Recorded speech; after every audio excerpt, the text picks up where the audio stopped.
The heavy plastic clipboard shattered against the Italian marble floor, sending jagged shards flying across the pristine expanse of the VIP emergency ward. 3 passing residents froze mid-step. A telemetry nurse dropped a stack of fresh linens. The rhythmic, high-pitched beeping of a heart monitor down the hall suddenly sounded like a siren. Iman stood behind the brushed steel of the nurse's station. She did not flinch. She wore tailored cream scrubs, the fabric stark and clean against her rich, brown skin. Her right hand moved instinctively, coming to rest on the heavy, low curve of her 7-month belly.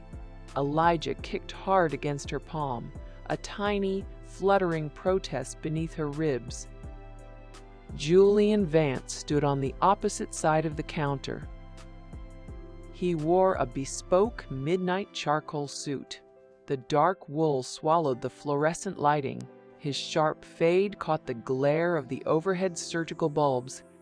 He leaned forward, planting both hands flat on the steel surface. The gold Rolex on his left wrist caught the light. "You think this is a joke?" The words did not echo. They dropped like lead weights. "I asked for the Sterling post-op files 30 minutes ago. 30 minutes! Do you own a watch? Or does your salary only cover rent in whatever roach-infested complex you crawl out of every evening?" Eamon kept her chin up. She looked past his shoulder. She looked at the woman standing half a step behind him. Dr. Serena Croft smiled.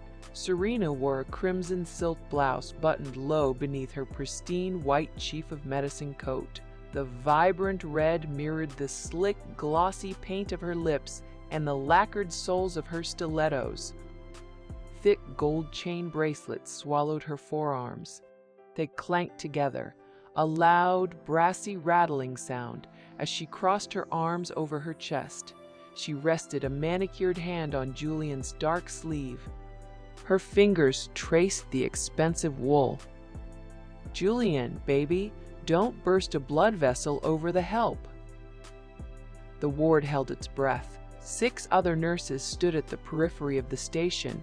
Not one of them moved. The air smelled of sharp bleach, floor wax, and the heavy, intoxicating musk of Julian's Tom Ford cologne. Julian ignored Serena. He locked his dark eyes on Iman. "I run Oak Ridge Medical Center." His chest puffed out. The fabric of his suit strained over his shoulders. "I am the director. I am the god of this wing. I decide who works here. I decide who eats. I decide who gets to call themselves a medical professional and who goes back to sweeping floors in the projects. And you? You are a nobody night nurse." "D!" He paced 3 steps to the left. He paced 3 steps back. "You wander these halls in your little matching outfits.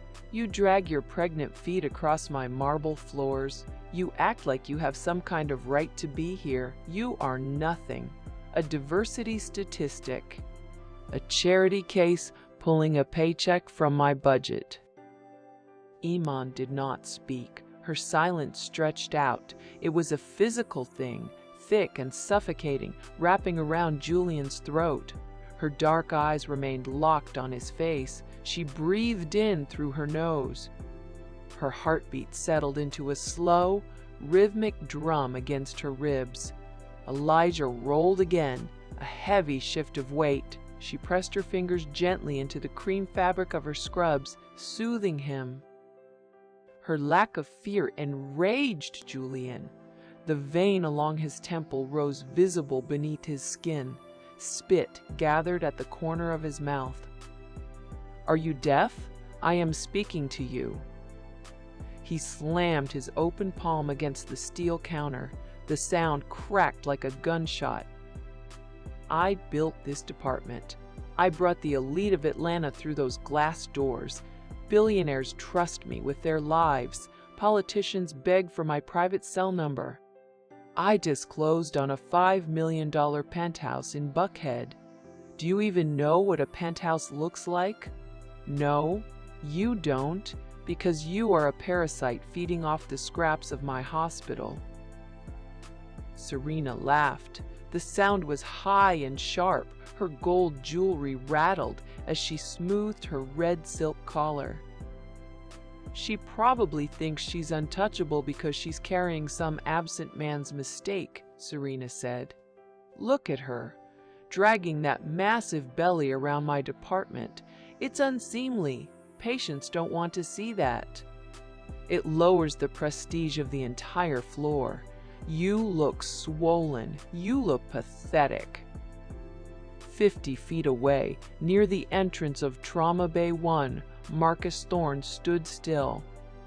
He wore a dark navy paramedic uniform, the shoulders damp from the Atlanta rain. His heavy boots gripped the tile. He held a wet trauma kit in his left hand. His right hand rested casually against his chest.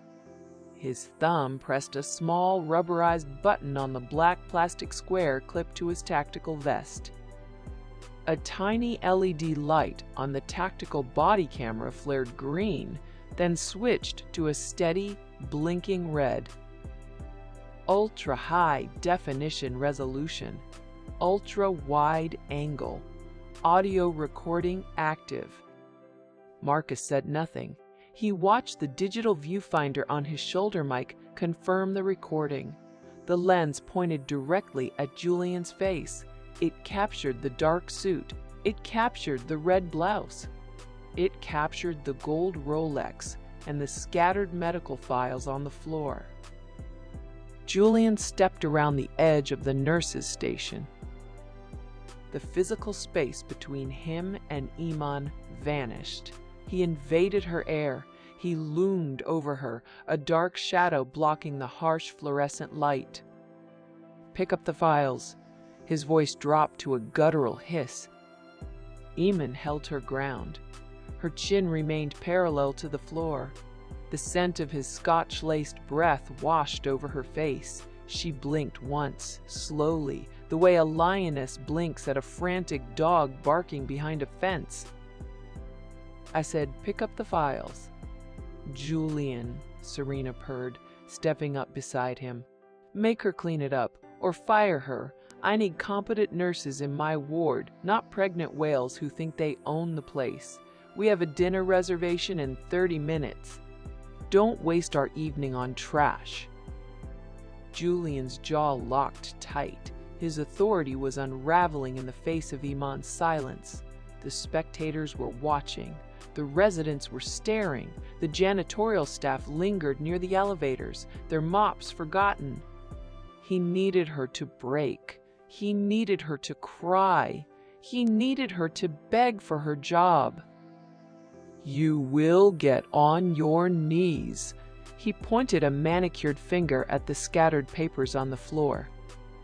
"You will crawl under this desk. You will pick up every single sheet of paper.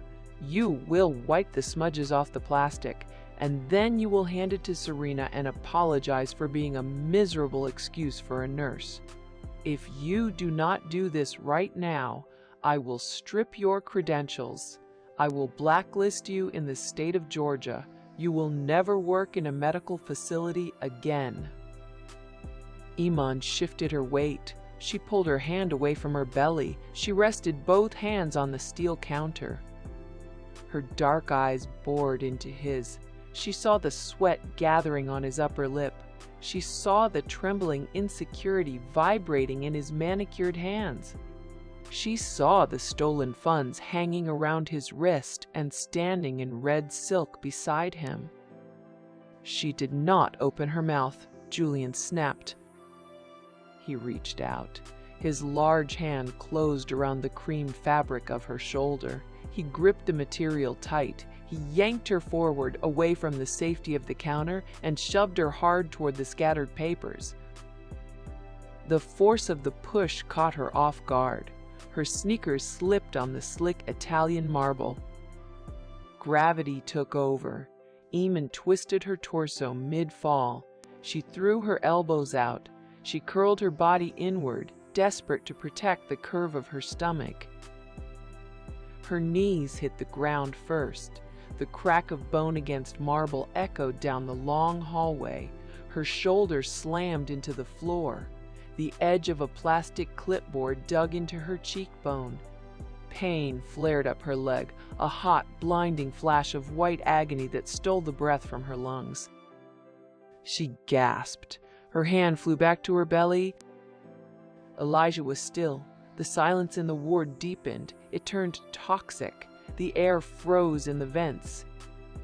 Marcus's jaw tightened. The tactical body camera on his chest continued to blink red. 1 second passed, then 2, then 3. The lens captured the way Iman lay curled on the floor. It captured the exact placement of Julian's hand as he followed through on the shove. It captured Serena's bright, painted smile. "Next time I give you an order, you listen." Julian straightened his suit jacket. He tugged his lapels sharp. He looked down at her curled form with an expression of pure disgust. "Clean out your locker. You're done here." Serena stepped over Iman's legs. The red sole of her stiletto missed Iman's knee by an inch. The gold bracelets clanked a victorious rhythm. Serena linked her arm through Julian's. "Let's go, baby," Serena said. "The valet is waiting. I want oysters." They turned their backs. They walked toward the frosted glass doors. The door slid open with a soft mechanical hiss, swallowing the two figures into the dark, rain-slicked Atlanta night. Iman stayed on the floor. The cold marble pressed into her cheek. The smell of floor wax filled her nose. Her knee throbbed with a dull, heavy ache. She pressed both hands flat against her stomach. She waited. She held her breath until she felt the tiny, answering kick against her left palm. A sharp breath escaped her lips. The ward remained frozen. The residents stared. The nurses looked down at their shoes. The digital clock on the wall flashed to midnight. The blinking red light on Marcus's chest beat like a mechanical heart in the shadows. Nobody reached out to help her. The Italian marble held the chill of a morgue, seeping through the thin cream fabric of her scrubs and freezing the damp sweat gathering along her collarbone. Iman pressed her cheek against the gray veining of the stone, feeling the rigid grout line dig a sharp, uncompromising ditch into the bruised flesh beneath her right eye. She tasted copper. Her teeth had pierced the soft inside of her lower lip when gravity drove her into the floor. A high-pitched mechanical whine nested deep inside her ear canals. It drowned out the rhythmic beeping of the telemetry monitors down the hall, replacing the sound of life with a deafening metallic static. Her vision swam. The harsh overhead surgical bulbs fractured into starbursts of blinding white light. She blinked. The starburst bled into the cream fabric of her uniform. The knees of her pants were stained dark with spilled hospital coffee and slick floor wax. Her left hand remained anchored to the heavy, low curve of her 7-month belly. Elijah pushes back. The tiny heel scraped against the underside of her ribs. He was alive. He was moving. The terror lodged in her throat began to dissolve into a thick, heavy exhaustion. 50 feet away, the frosted glass doors whispered shut. Julian Vance and Serena Croft were gone. The silence they left behind was worse than the shouting. Nobody reached out. The telemetry nurses kept their eyes locked on their digital charting tablets, their shoulders hunched up to their ears. The residents vanished behind the frosted glass of the break room. They abandoned their clipboards on the counter. The janitorial staff pushed their yellow mop buckets into the shadows of the alcove. She was a ghost haunting a $5 billion hallway. Iman planted her right palm flat against the cold stone. She pushed. Fire bit into her shoulder. The joint popped, her vision blurred. She clamped her jaw. She refused to stay down. She dragged her knees underneath her center of gravity, forcing her torn muscles to support the heavy, awkward weight of her third trimester. Her sneakers squeaked against the slick tile. The sound was a sharp, pathetic squeal in the quiet ward. She stood. Her right leg trembled. The kneecap throbbed with a dull, sickening ache. She leaned her weight onto her left side. She did not brush the dirt from her scrubs. She did not adjust the collar of her shirt. She kept her chin parallel to the floor. She turned away from the nurse's station and began the long walk toward the east wing. The VIP corridor stretched out like a luxury hotel lobby, paneled in rich mahogany and trimmed in brushed brass that gleamed under the soft amber gallery lights. Abstract oil paintings hung every 20 feet in gilded frames. The hallway smelled of industrial bleach, masking the faint, metallic scent of stale blood. She walked. Every step sent a fresh wave of nausea rising from her stomach. Her right knee threatened to buckle. She forced the joint to lock. Her sneakers dragged slightly against the plush carpet runner. The cream fabric clung to her damp skin. She passed an empty patient suite. The heavy door stood ajar. Inside, a leather recliner sat beside a state-of-the-art birthing bed. The Sterling Health Group logo, a sleek, minimalist crest, was etched into the frosted glass of the window. Her father's crest. She reached the heavy oak door of the VIP staff locker room. She leaned her good shoulder against the wood and pushed. The room was empty. A row of brass-plated mirrors stretched across the far wall, reflecting the harsh fluorescent tubes above the sinks back onto the white octagonal floor tiles. The air smelled of lavender soap and wet cotton towels. She bypassed the plush velvet seating area in the center of the room. She limped toward the back row of stalls. She stepped inside the furthest handicap stall. The heavy metal door swung shut. She slid the latch into place. The metal clicked. The sound echoed off the floor-to-ceiling subway tiles. Isolation washed over her. Iman sagged against the cool painted metal of the door. Her legs gave out.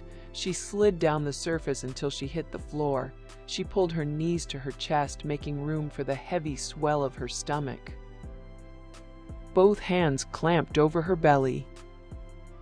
She breathed in through her nose, pulling the sterile, lavender-scented air to the bottom of her burning lungs.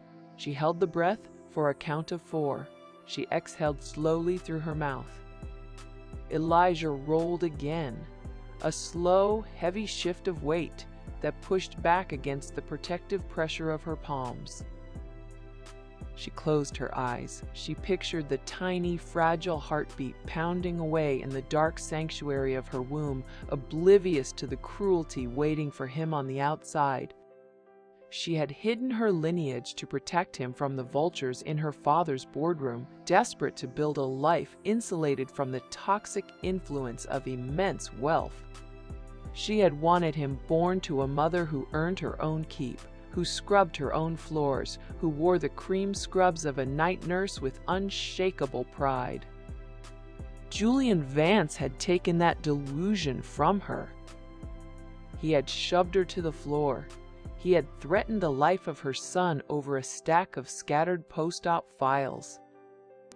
Her hand shook. The tremors started in her fingertips and radiated up her forearms, rattling her wrists against her thighs. Her chest, he heaved. A ragged breath scraped against the back of her throat. A sob threatened to break past her teeth. She clamped her jaw shut. She swallowed the sound. She forced the emotion back down into her chest, packing it away in the cold, hollow space where her fear used to live. She would not cry, not for Julian Vance, not for the red-soled stilettos that had nearly crushed her knee. She opened her eyes. The tears retreated. Her vision returned, sharp and glassy and focused. She placed her hands flat against the wall. She pushed herself up from the floor. Her bruised knee protested, sending a fresh spike of pain shooting up her thigh. She ignored it. She unlocked the stall door. She limped toward the brass-plated sinks. She reached out and turned the crystal handle. Cold water rushed over the pristine porcelain. She cupped the icy liquid in her trembling palms. She splashed it over her face. The shock cleared the lingering haze from her brain. She grabbed a thick linen towel from the woven basket resting on the mahogany vanity. She pressed the fabric against her cheekbone. The towel came away dotted with a faint smear of pink blood. The heavy oak door of the locker room creaked open. Iman froze. She lowered the towel. She kept her chin up, bracing her battered body for the inevitable arrival of security coming to strip her credentials and escort her into the rain. It was not security. Marcus Thorne stood in the threshold. His dark navy paramedic uniform absorbed the harsh light of the locker room. The relentless Atlanta rain had soaked through the heavy canvas shoulders of his tactical vest, turning the navy fabric nearly black. Water dripped from the thick rubber soles of his combat boots onto the pristine hexagonal tiles. A silver trauma shears hung from a coiled black lanyard at his hip. He did not speak. He stepped into the room. The door swung shut behind him, cutting off the distant, sterile sounds of the hospital. His movements were slow, deliberate. He navigated the space with the quiet caution of a man approaching a wounded animal. The black rubberized square of his tactical body camera sat dark and dormant against his chest. The blinking red light was gone. Iman watched him through the brass-trimmed mirror. She did not turn around. She kept her hand pressed firmly against the heavy curve of her belly. Marcus stopped 2 feet behind her. He smelled of ozone, wet asphalt, and the sharp tang of iodine. He reached into the deep cargo pocket of his uniform pants. He pulled out a chemical ice pack. His thick fingers squeezed the center of the plastic rectangle. The inner pouch popped. A faint hiss escaped the plastic as the freezing agent activated. He stepped up to the sink. He laid the frosted plastic square on the marble vanity beside her hand. Iman stared at the ice pack. The condensation was already gathering on the cold plastic, leaving a tiny ring of moisture on the stone.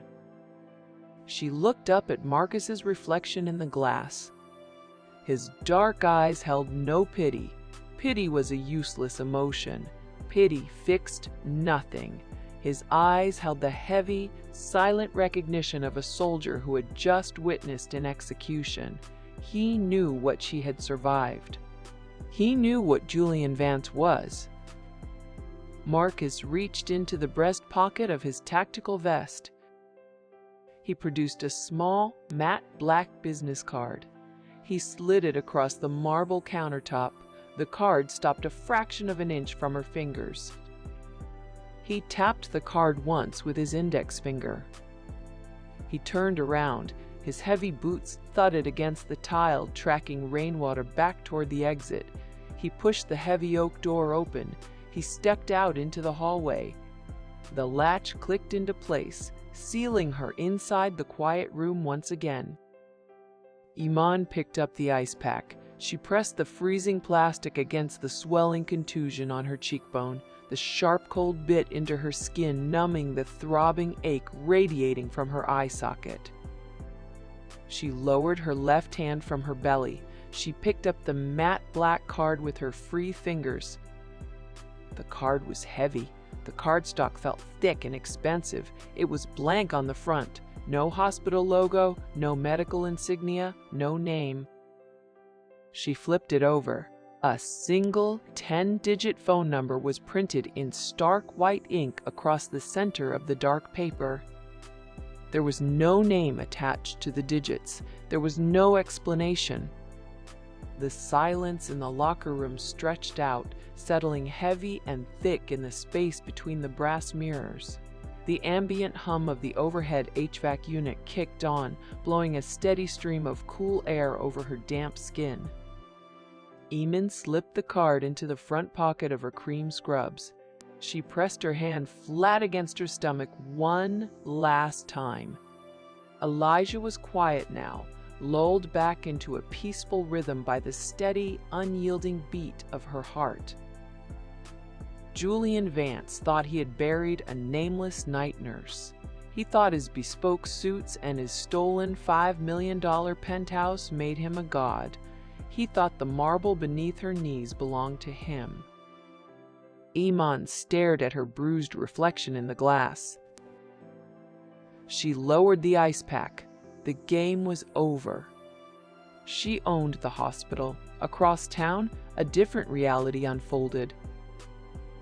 Rain lashed against the floor-to-ceiling glass of the Buckhead penthouse.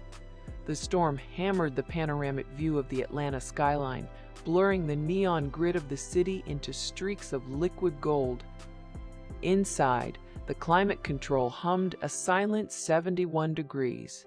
The air smelled of expensive cedar wood, ozone, and the white truffle risotto resting under silver cloches on the marble kitchen island. Julian Vance tossed his damp Tom Ford suit jacket onto a $12,000 tufted leather sofa. He rolled his shoulders backward until the joints popped. The tension of the hospital ward melting into the imported Italian upholstery.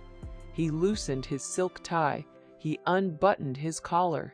He breathed in the scent of his own success. Serena kicked off her red-soled stilettos. The lacquered heels sank into the plush ivory cashmere rug. She tossed her wet raincoat over a velvet accent chair, ignoring the damp stain spreading across the upholstery. Her crimson silk blouse clung to her skin. The heavy gold chain bracelets clanked a harsh, brassy rhythm as she walked toward the wet bar. Place. Neat. She poured 3 fingers of premium Macallan into 2 Waterford crystal tumblers. The amber liquid glowed under the recessed halogen lights. She handed him a glass. Her manicured fingers lingered against his knuckles. Julian took a heavy, deliberate sip. The scotch burned a smooth trail down his throat. He smiled. The corners of his eyes crinkled. He tilted his head back and let out a low, rumbling laugh. "Did you see her face?" Serena smirked. She leaned her hip against the black marble countertop. She looked like a discarded garbage bag on that floor. Julian walked toward the glass wall. He looked down at the city. The headlights of luxury cars crawled along Peachtree Road far below. He owned the view. He owned the building. He owned the people scurrying in the rain. She thought her silence was strength. He took another sip of the Macallan. She thought she could stand there with that massive, pregnant belly protruding through her cheap scrubs and challenge me. In my hospital. She thought her pathetic vows meant something in the real world. You broke her. I erased her. He set the crystal tumbler on the glass coffee table. The base clinked against the surface. He walked over to a sleek mahogany briefcase resting on the dining table. He snapped the brass latches open. He pulled out a thick stack of legal documents printed on heavy, watermarked paper. The divorce petition. Julian tapped the stack with his index finger. Drafted, finalized, and ready for the judge's signature at 9 o'clock tomorrow morning. Serena walked over. Her gold jewelry rattled as she picked up the top sheet. She scanned the dense legal text. Asset division? There are no assets. Julian barked a sharp, triumphant laugh. I moved the Oak Ridge discretionary funds through the Cayman shell accounts last month. The title to this penthouse is buried under 3 LLCs. On paper, I am drowning in medical school debt. On paper, my net worth is negative. He stepped behind her. He wrapped his hands around her waist, pulling her back against his chest until the crimson silk bunched in his fists. He pressed his face into the curve of her neck. He inhaled the heavy scent of her Chanel perfume. For 3 years, I played the supportive husband. I dragged myself to her tiny, depressing apartment. I pretended to enjoy the stench of poverty. I let her believe she was an equal partner in my life. The delusion ends tonight. Julian traced a finger along Serena's collarbone.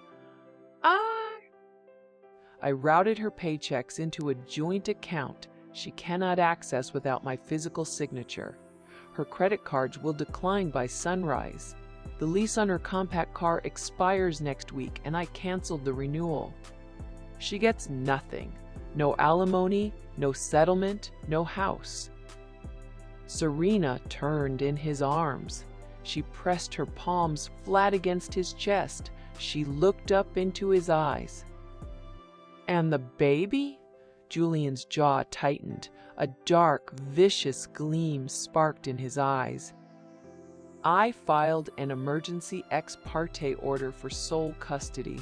I paid a private investigator to compile 100 pages of fabricated evidence documenting her erratic behavior, sleep deprivation, night shift exhaustion, emotional instability. The judge will grant me temporary custody before she even clocks out of her next shift. Serena frowned. The gloss on her lips caught the halogen light. I don't want a screaming infant in this penthouse. He won't be here. Julian smoothed the collar of her crimson blouse. She already picked a name. Elijah. Julian rolled the syllables around his mouth, tasting the disgust. I have no use for the boy. He is a parasite, a tether to a life I am discarding. But taking him from her arms is the final knife twist. It severs her last anchor to sanity. I have a private nanny agency on retainer. They will take the boy straight from the delivery ward to a secure townhouse in Alpharetta. I will see him on alternating Sundays for photo opportunities. Iman will never hold him. He stepped back. He picked up his scotch. She wants to play the stoic martyr. I will let her play it in an empty apartment with empty arms. Serena did not smile. She picked up her own crystal tumbler. She traced the etched grooves of the glass. Her acrylic nail clicked against the rim. You talk a lot about what she gets, Julian. Her voice dropped. The playful purr vanished. It became sharp, calculating. What do I get? Julian frowned. He set his jaw. You get me. You get this penthouse. You get the chief of medicine title. I handed you over 3 candidates with double your surgical hours. I want equity. Serena set the tumbler down on the mahogany table. She did not drink. She crossed her arms over her chest. The crimson silk pulled tight across her shoulders. We are opening the new private cosmetic wing next month. The funds on that encrypted flash drive in my safe paid for this penthouse. My silence keeps you out of a federal penitentiary. I bled for this position.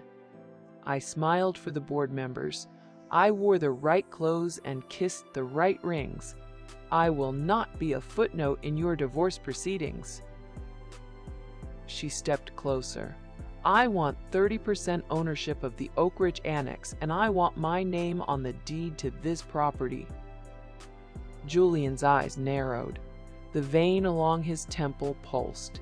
He hated being cornered. He hated the reminder of the flash drive. He had skimmed $5 million from the Oak Ridge operating budget. He had masked the theft as equipment depreciation. Serena had the original ledgers locked away in digital format. You are pushing. I am securing my future. Serena stepped into his space. She grabbed the lapels of his shirt. She pulled him down until their noses touched. You are discarding your pregnant wife like a broken toy. You think I don't know what you are capable of? I need proof of your commitment. I need ink on paper." Julian stared into her dark eyes. He saw the naked ambition burning there. He loved it. It mirrored his own. Iman's quiet, infuriating morality had suffocated him for 3 years. Serena's greed was a language he understood without translation. He reached up. He grabbed her wrists. He pulled her hands away from his chest. He squeezed her skin tight enough to leave faint white marks beneath his thumbs. "You want proof. I want guarantees." Julian leaned down. His breath brushed her painted lips. "Eamon is a nobody who tricked me into a mediocre life," Julian whispered, his voice dropping into a venomous hiss. "She is a roach crawling on my marble floors, and tomorrow I step on her neck." He released her wrists.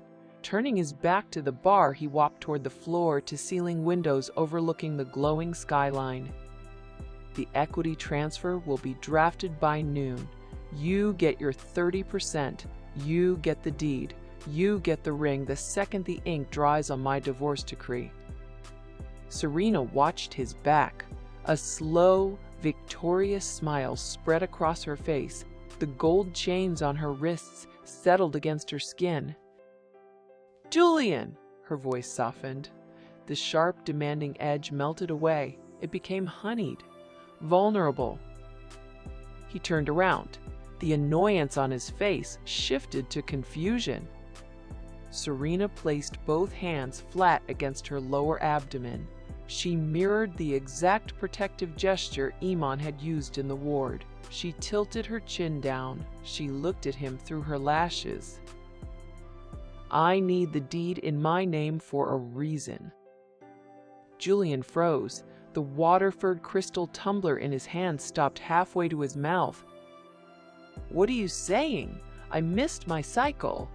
Serena walked toward him. Her hips swayed. She stopped a foot away. She reached out and rested her hand on his chest, right over his heart. "I had the lab run a private blood panel this afternoon. The results came in an hour ago. I am pregnant, Julian." Julian stopped breathing. His eyes widened. He dropped his gaze to the flat crimson silk covering her stomach. A son with Serena. A child born of power and ambition. A true heir, not the pathetic baggage Iman was dragging around the night shift. His chest swelled. The suffocating wool of his previous life fell away. He had everything: the penthouse, the hospital, the perfect partner.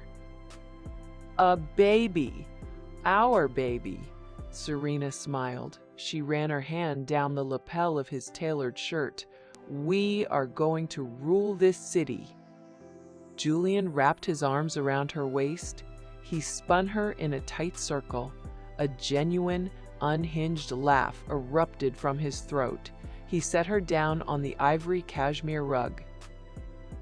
"I have to call Davis." Julian rushed toward his briefcase. He fumbled for his phone.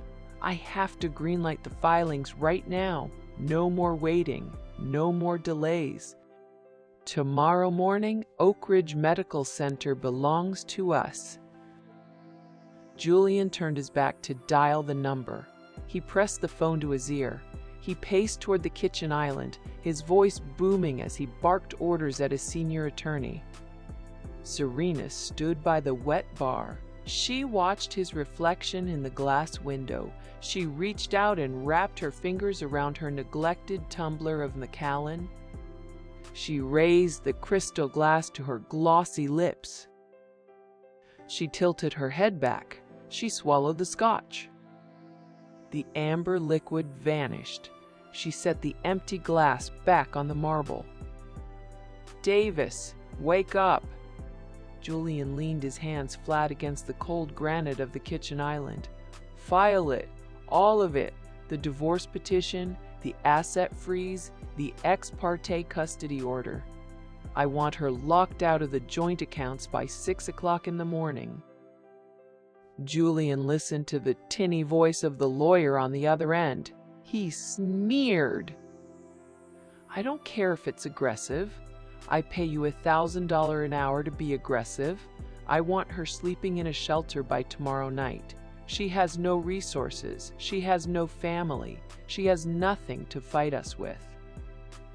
He tapped his fingers against the stone. "And Davis, draft an equity transfer for the Oak Ridge Annex, 30% to Dr. Serena Croft. Draw up the deed transfer for the Buckhead property while you are at it." He hung up. He tossed the phone onto the island. The screen shattered the quiet with a sharp clack. The legal machine was in motion. The filings were digital. The asset transfers were automated. The destruction of Iman Vance was signed, sealed, and executing across encrypted servers in the dark. He had orchestrated the perfect slaughter. He had isolated his victim. He had stripped away her defenses. He had claimed the spoils of a $5 billion hospital without anyone catching on to his theft. Julian walked over to the floor-to-ceiling mirror lining the hallway of the penthouse. He stood before his own reflection. He adjusted his silk tie. His fingers smoothed the lapels of his tailored shirt. He lifted his chin. The man in the glass stared back with dark, uncompromising eyes. He was a king. He had conquered the boardroom. He had conquered the surgical theater. He had conquered the pathetic, bleeding heart of the woman who thought she could chain him to mediocrity. The storm raged against the glass behind him. The rain washed the filth from the streets of his city. He smiled. He poured one last drink from the crystal decanter. He drank to his own reflection. Night faded into a cold dawn. The storm finally broke. Morning light cut through the heavy storm clouds. It cast sharp, unforgiving angles across the glass walls of the Oak Ridge Medical Center executive boardroom. 6 men in tailored wool suits sat around the 20-foot mahogany table. Laptops hummed. The air smelled of fresh espresso, expensive leather portfolios, and cold ambition. Julian Vance stood at the head of the table.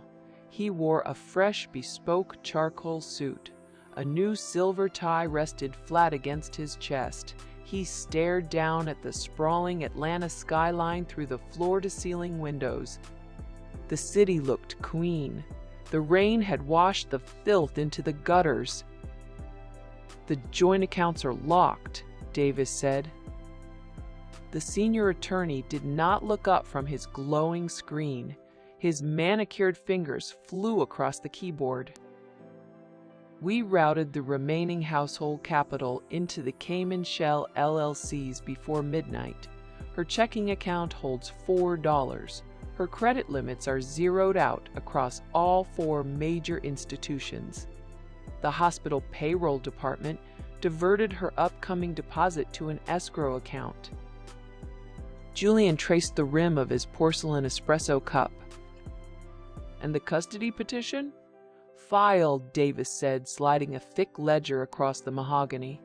"Judge Reynolds signed the ex parte emergency order at dawn. He owed me a favor from the country club zoning dispute. The narrative is set. She is an unstable night nurse. She suffered a traumatic workplace fall last night due to exhaustion. She is a danger to the unborn child." Julian smiled. The corners of his mouth twitched. He picked up the heavy gold fountain pen resting beside the documents. Flawless.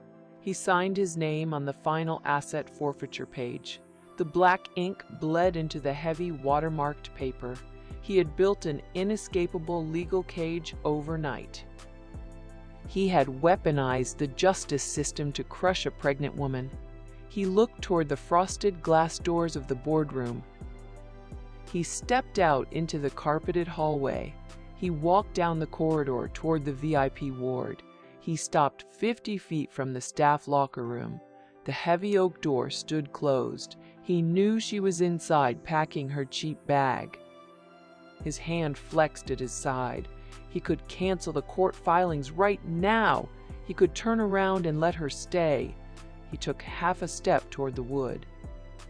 Serena stepped out of the private elevator. The crimson silk of her dress caught the amber gallery lights. Julian turned his back on the oak door. He followed the red dress instead. Down on the streets, reality was much colder. The morning air bit into Iman's skin. The storm had passed, leaving behind a damp, suffocating chill that seeped straight through the thin cotton of her cream scrubs. She limped through the sliding glass doors of the emergency wing, letting the heavy canvas duffel bag drag along the concrete beside her right hip. She kept her left hand anchored flat over the low, aching swell of her stomach, protecting the fragile life hidden beneath the stained fabric. Elijah was a heavy, quiet weight beneath her palm. She rubbed her thumb over the cream fabric. She focused on the steady rhythm of his tiny heartbeat. She promised him a hot shower. She promised him a bowl of oatmeal. She promised him the safety of their small, quiet apartment. She reached the third parking level. She found the numbered spot. It was empty. Only black fluid remained. Her car was gone. Iman stopped. The cold wind whipped through the open concrete arches of the garage. It stung her eyes. The wind whipped her dark curls against her cheeks. She pulled her cracked smartphone from her pocket. The battery flashed 14% in the upper right corner. She opened her banking app. The loading circle spun for 3 agonizing seconds. A red triangle appeared beside her, checking balance. The screen displayed a harsh warning. Account frozen. Please contact your branch administrator. Her breath hitched. She tapped the credit card tab. The screen displayed a final message. Account closed. The wind roared in her ears. It drowned out the distant sounds of the city traffic. She tapped her ride-share app. She requested a car to her midtown apartment complex. The app tried to charge her default card. The payment declined. She tried a different card. Declined. She had no car. She had no cash. She had a Metro Transit card with $3 loaded on the magnetic strip. She turned around. The concrete stairwell echoed with her footsteps. She walked down 3 flights. Every downward step sent a jagged spike of pain shooting up her right thigh. She swallowed the agony. She forced her torn muscles to bear the weight. She rode the city bus for 40 minutes. The vinyl seat smelled of stale smoke and wet newspaper. A teenager in a damp hoodie stared at the dried blood on her collar. An elderly woman looked at her swollen belly, then down at the scuffed tips of her sneakers and shook her head. The bus hit a pothole. The suspension rattled. Iman braced her boots against the grooved rubber floor. She absorbed the shock through her calves, protecting the delicate weight resting deep in her pelvis. She stared out the scratched window. She watched the luxury high-rises of Buckhead blur into the older, sprawling, garden-style apartments of Midtown. The bus dropped her off 2 blocks from her street. The sidewalks were littered with wet oak leaves. Puddles of muddy water gathered in the cracks of the pavement. She dragged her duffel bag up the final hill. Her shoulder burned, the canvas strap cut into her collarbone. She turned the corner toward Building 4. Her belongings sat on the wet grass. 3 black, heavy-duty trash bags slumped against the brick exterior. A cheap plastic laundry basket rested beside them. Her folded maternity clothes spilled over the plastic rim. The damp grass soaked into the hems of her gray sweatpants. A framed ultrasound photo lay face down in the dirt. A woman stood on the concrete landing. Elise wore her blue pediatric scrubs. Her braided locks were pulled back into a tight bun. She held a brass ring of keys in her right hand. Elise had been Iman's closest confidant in the trenches of the night shift. They had shared stale bagels at 3 in the morning. Elise had held her hair back during the brutal morning sickness of her first trimester. Elise had co-signed the lease on this very apartment when Julian insisted on keeping his name off the paperwork to avoid tax liabilities. Elise knew the combination to Iman's locker. Elise knew the name they had chosen for Elijah. A man in a cheap brown suit stood next to Elise. He held a thick manila envelope. Iman stopped at the bottom of the concrete stairs. Her grip on the canvas duffel strap tightened until her knuckles ached. Elise would not meet her eyes. She stared at the wet oak leaves plastered to the sidewalk. She twisted the brass keyring around her index finger. The metal jingled. The sound was thin and cowardly. "The locks are changed, Iman." Elise's voice shook. She swallowed hard. She forced her gaze up, stopping at the stained collar of Iman's cream scrubs. She refused to look at the pregnant belly. The landlord got a call from Dr. Vance's attorney at dawn.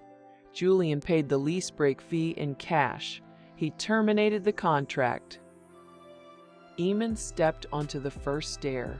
She pressed her hand flat against her stomach. Elijah shifted, a restless scrape against her ribs. She shielded him from the wind. "You gave him the keys. I had to." Elise gripped the rusted iron railing. Her knuckles turned white. "Serena Croft pulled me into her office yesterday afternoon. She offered me the day shift charge nurse position. She promised me a 30% raise." "Go!" A defensive heat gathered in Elise's dark cheeks. "My mother needs spinal surgery, Iman. The copays are drowning me. The bank threatened to foreclose on her house last week." The betrayal settled into Iman's bones. It was colder than the morning wind. It was heavier than the exhaustion pulling at her eyelids. She looked at the woman she had trusted with her secrets. The face was the same. The eyes belonged to a stranger. "You sold my home. I survived." Elise lifted her chin. "Julian Vance owns this town. He ruins anyone who crosses him. You are a sinking ship, Iman. If I go down with you, nobody pays my mother's medical bills. I packed your things myself. I didn't let the maintenance guys touch your stuff. That is the only grace I can afford to give you." Elise stepped aside. The man in the brown suit walked down the concrete steps. He held out the thick manila envelope. The watermarked paper looked expensive. It looked heavy. "I'm in Vance?" She did not reach for it. She kept her right hand on the duffel strap. She kept her left hand on her child. He dropped the thick envelope. It hit the canvas bag. The heavy paper slapped loud. "You have been served." The man turned around. He walked away fast. His cheap leather shoes splashed through a puddle at the bottom of the stairs. He climbed into a rusted sedan parked on the street. He drove away. Elise turned her back. She unlocked the heavy metal door of the apartment building. She went inside. The deadbolt clicked into place. The sound echoed off the brick walls. The low, heavy purr of a German engine vibrated through the damp morning air. A sleek black luxury Mercedes sedan pulled up to the curb. The tires hissed against the wet asphalt. The tinted back window glided down with a quiet mechanical hum. Julian Vance sat in the plush leather back seat. He wore his bespoke charcoal suit. A gold tie clip caught the morning light. A crystal tumbler of sparkling water rested in the leather cup holder. The car's climate control spilled warmth into the freezing street. The heavy air smelled of rich espresso and Tom Ford cologne. He looked at the black trash bags on the wet grass. He looked at the thick legal envelope resting on her canvas duffel bag. He looked at the shivering, battered woman standing on the concrete stairs. A slow, immaculate smile spread across his face. "Hop in." The words dripped with condescension. Iman stood frozen. She pressed her fingers tighter against her stomach. She spread her hand wide, turning her palm into a physical shield across the heavy curve of her belly. She kept her chin parallel to the wet street. She did not break eye contact. Julian rested his elbow on the leather window frame. "Oh, wait. You can't. The insurance on your Honda was tied to my corporate policy. The repo men are very efficient in Atlanta. The bank accounts are locked. The credit limits are zeroed. You have no money for a taxi. You have no keys to a home. You have a trash bag full of cheap clothes and a bruised face." He leaned closer to the window. The smile vanished. His dark eyes turned flat and hollow. "You have nothing. You are nothing." Iman did not blink. She did not scream. The silence stretched between them, thick and suffocating. Her heart hammered against her ribs, but her face remained carved from stone. She looked at the gold Rolex on his wrist. She looked at the smug satisfaction rolling off his tailored shoulders. Julian checked his watch. He tapped the glass partition separating him from the driver. "Drive!" The tinted window glided up. The Mercedes pulled away from the curb. The red taillights blurred in the morning mist. The car vanished around the corner, heading back toward the towering glass spires of Buckhead. Iman stood alone on the sidewalk. The wind picked up. It bit through the thin cotton of her cream scrubs. She looked down at the black trash bag sitting in the wet dirt. She looked at the manila envelope resting on her duffel bag. Ex parte custody petition, asset freeze, divorce decree. He had built a legal cage overnight. He thought he had trapped a stray dog. He expected her to freeze on the concrete. She reached into the front pocket of her scrubs. Her fingers brushed past the useless plastic of her dead credit cards. She touches the heavy, expensive cardstock of the matte black business card Marcus Thorne had given her in the locker room. The 10-digit number burned against her fingertips. She pulled her cracked phone from her pocket. The battery flashed 12%. She walked away from the trash bags. She left the maternity clothes in the dirt. She left the manila envelope on the canvas bag. Her right knee screamed with every step. She ignored the pain. She walked down the hill toward the empty bus stop. She sat down on the cold metal slats. The street was empty. The sky was gray. She pulled out the matte black card. She typed the 10 digits into her cracked screen. The green button glowed. She pressed it. She raised the phone to her ear.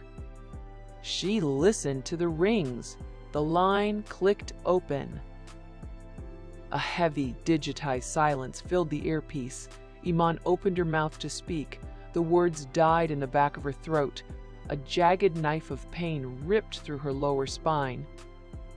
Her hand clamped over her belly. The tight, swollen curve felt hard as stone. The concrete sidewalk blurred. The world spun beneath her scuffed sneakers. A warm, terrifying wetness soaked through the stained cotton of her cream scrubs. Blood. Gravity drove her to her knees. The fall on the Italian marble had finally claimed its toll. The delicate placental tissue had torn. Elijah was coming. Location acquired. A sterile female voice echoed through the cracked phone speaker. A secure medical transport is 30 seconds out.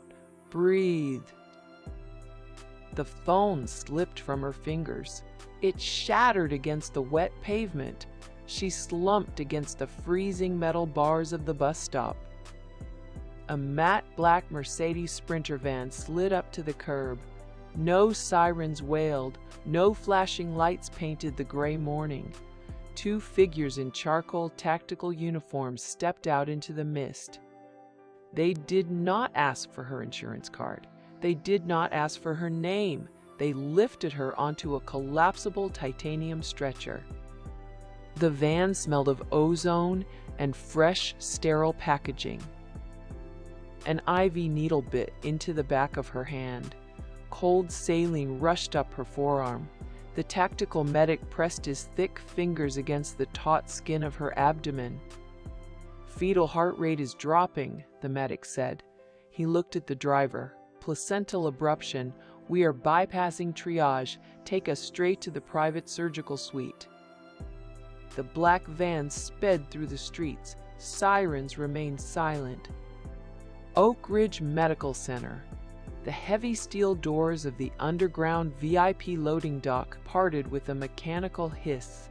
The fluorescent lights of the sub-basement flashed past her eyes in a rhythmic, blinding strobe. The wheels of the stretcher glided over the polished linoleum. They pushed her deep into the restricted corridors of the East Wing. A senior surgical nurse waited in the center of the pristine operating theater. She wore stark white scrubs. A small, brushed silver crest rested on her collar. The Sterling logo. The nurse did not ask for the hospital director's approval. She moved with ruthless, terrifying efficiency. "Spinal block going in," the nurse whispered. Iman curled her spine. The needle pierced the space between her vertebrae. Ice flooded her lower half. The crushing agony in her pelvis vanished into a heavy, suffocating numbness. They painted her swollen belly with cold, rust-colored iodine. The blue surgical drape went up.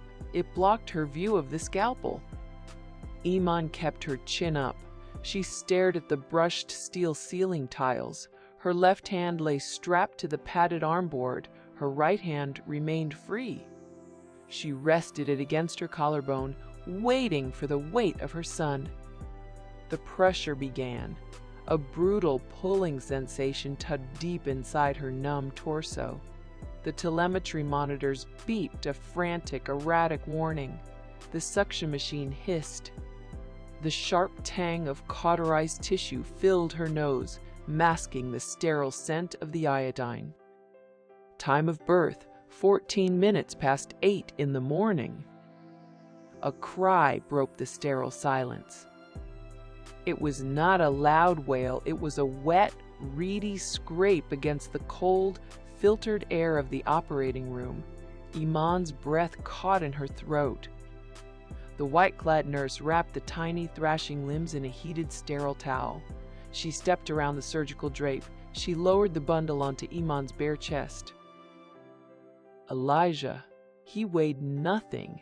He was a fragile 3-pound anchor of shivering warmth pressing against her breastbone. His skin burned with a frantic, feverish heat. He smelled of metallic blood, wet cotton, and the raw, unmistakable scent of survival. His tiny, bruised fingers curled around the edge of the cream hospital gown. Iman closed her eyes. She pressed her lips to the damp crown of his head. He was here. He was breathing. The heavy steel doors of the surgical suite swung open. The quiet of the maternity ward shattered. Julian Vance entered the VIP recovery corridor. His bespoke charcoal suit swallowed the harsh fluorescent light. His leather Oxford struck the linoleum. The heavy, arrogant footsteps echoed past the glass incubators. He carried a leather folio tucked tight against his ribs. He did not look at the premature infants. He did not look at the telemetry nurses backing away from his path. Serena Croft walked half a step behind him. She wore a backless crimson cocktail dress. The bright red silk screamed against the muted pastels of the maternity ward. Heavy gold chandelier earrings swung from her earlobes, brushing her collarbones. Her thick gold bracelets clanked a harsh, brassy rhythm every time she adjusted her matching red designer handbag. She had come straight from the penthouse celebration. "Where is she?" Julian barked. The charge nurse at the central desk froze. She looked down at the digital tablet in her trembling hands. "Room 412, Dr. Vance. But she just got out of an emergency." "I do not care." Julian snatched the tablet from the counter. He tossed the thick manila envelope from his folio onto the keyboard. "Those are the ex parte custody orders signed by Judge Reynolds," Julian said. His voice echoed down the quiet hall, forcing 3 visiting fathers to turn their heads.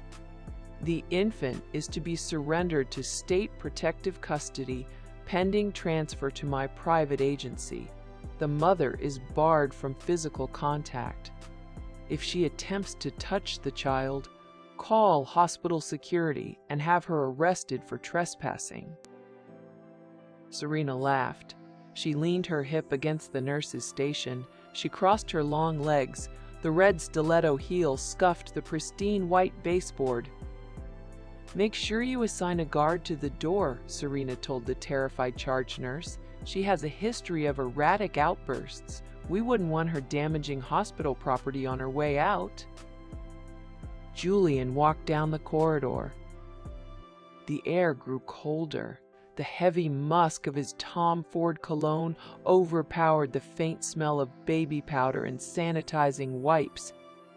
He stopped outside the heavy glass door of room 412.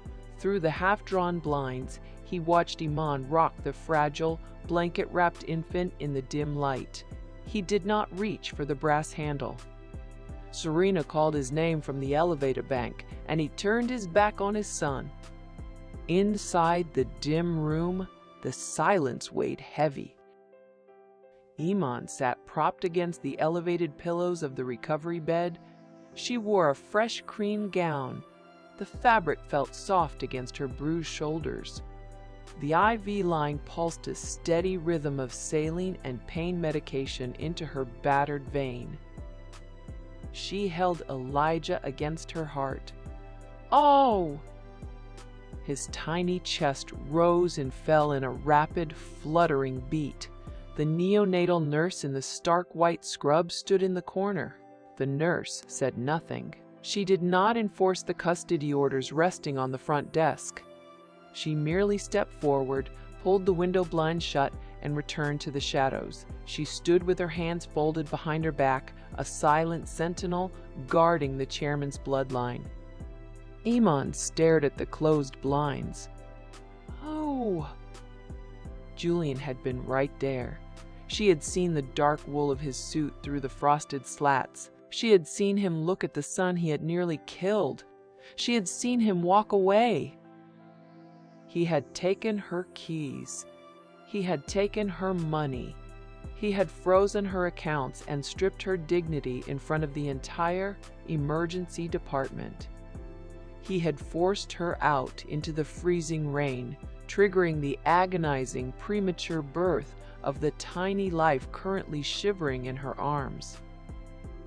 Her hand rested on Elijah's back. Her palm covered his entire spine. He was so small. The world outside this room belonged to Julian. The judges, the lawyers, the marble floors, the penthouse. They were all cogs in his machine. Then the memory surfaced. It crawled out of the dark, bruised corners of her mind. Julian's voice, muffled through the drywall of their old apartment, dripping with aristocratic venom as he laughed with his attorney on the phone. The memory surfaced without warning. "She is a roach crawling on my marble floors, and tomorrow I step on her neck." The echo did not break her. It forged her spine into steel. It stripped away the last lingering shred of the naive, hopeful girl who had wanted to build a quiet life in the shadows. The woman sitting in the hospital bed was not a victim. She was a mother. She was a survivor. She was a Sterling. Iman pressed the green button. She lifted the phone to her ear. The shattered glass snagged the loose curls framing her face. The line rang once. It did not ring twice. A heavy, digitized click echoed through the tiny speaker. The ambient static of a secure connection filled the silence. Eamon stopped breathing. She waited for a greeting. She waited for a secretary. She waited for the sound of a luxury vehicle engine or the murmurs of a boardroom. There was only the terrifying, crushing weight of absolute silence. The man on the other end did not need to speak first. His silence commanded empires. It dictated the rise and fall of $5 billion conglomerates. His silence could buy governments. Iman swallowed the dryness in her throat. "Dad!" The single syllable cracked. It shattered the quiet of the hospital room. Elijah shifted against her chest, a tiny protest against the sudden noise. She pressed her hand firmer against his spine, shushing him with the steady pressure of her palm. "It's me!" The silence on the line stretched out. It lasted for 5 agonizing seconds. The rain lashed the window pane. The telemetry monitor in the corner beeped a slow, rhythmic green pulse. "I know." The voice was a low, seismic rumble. It did not come from a man sitting at a desk. It came from a man standing at the edge of a war. It was thick with age, hardened by decades of ruthless corporate slaughter, and vibrating with an unspoken, terrifying rage. Iman closed her eyes. A single tear escaped her lashes.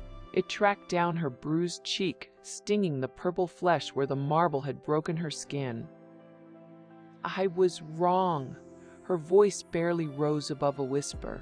"About everything. You were young. He took the house. He froze the accounts. He fired me." Iman looked down at the tiny, fragile head resting against her collarbone. She studied the faint blue veins mapping his translucent scalp. "He filed an ex parte custody order. He is coming for my son." The line hummed. The silence returned, but it was no longer cold. It was explosive. It was the terrifying calm of a hurricane drawing breath before it leveled a coastline. The man on the other end of the line was calculating the exact trajectory of Julian Vance's destruction. He was measuring the blast radius. "I need you. I'm already here." Eamon opened her eyes. The breath froze in her lungs. "I never stopped watching over you," the low voice rumbled, the sound vibrating through the cracked phone speaker straight into her bones. "I know about the fall. I know about the Italian marble. I know about the ex parte filing. The custody order was flagged by my legal team 3 minutes after Judge Reynolds signed it." Iman tightened her grip on the phone. Her knuckles turned white against the black plastic case. "Julian thinks he owns this hospital." "Julian manages a spreadsheet." The voice dropped an octave, turning lethal. "He forgot who owns the building. He forgot who owns the land beneath the building. Rest now, Iman. The reign of Julian Vance ends at sunrise." A sharp click severed the connection. The dial tone hummed in her ear.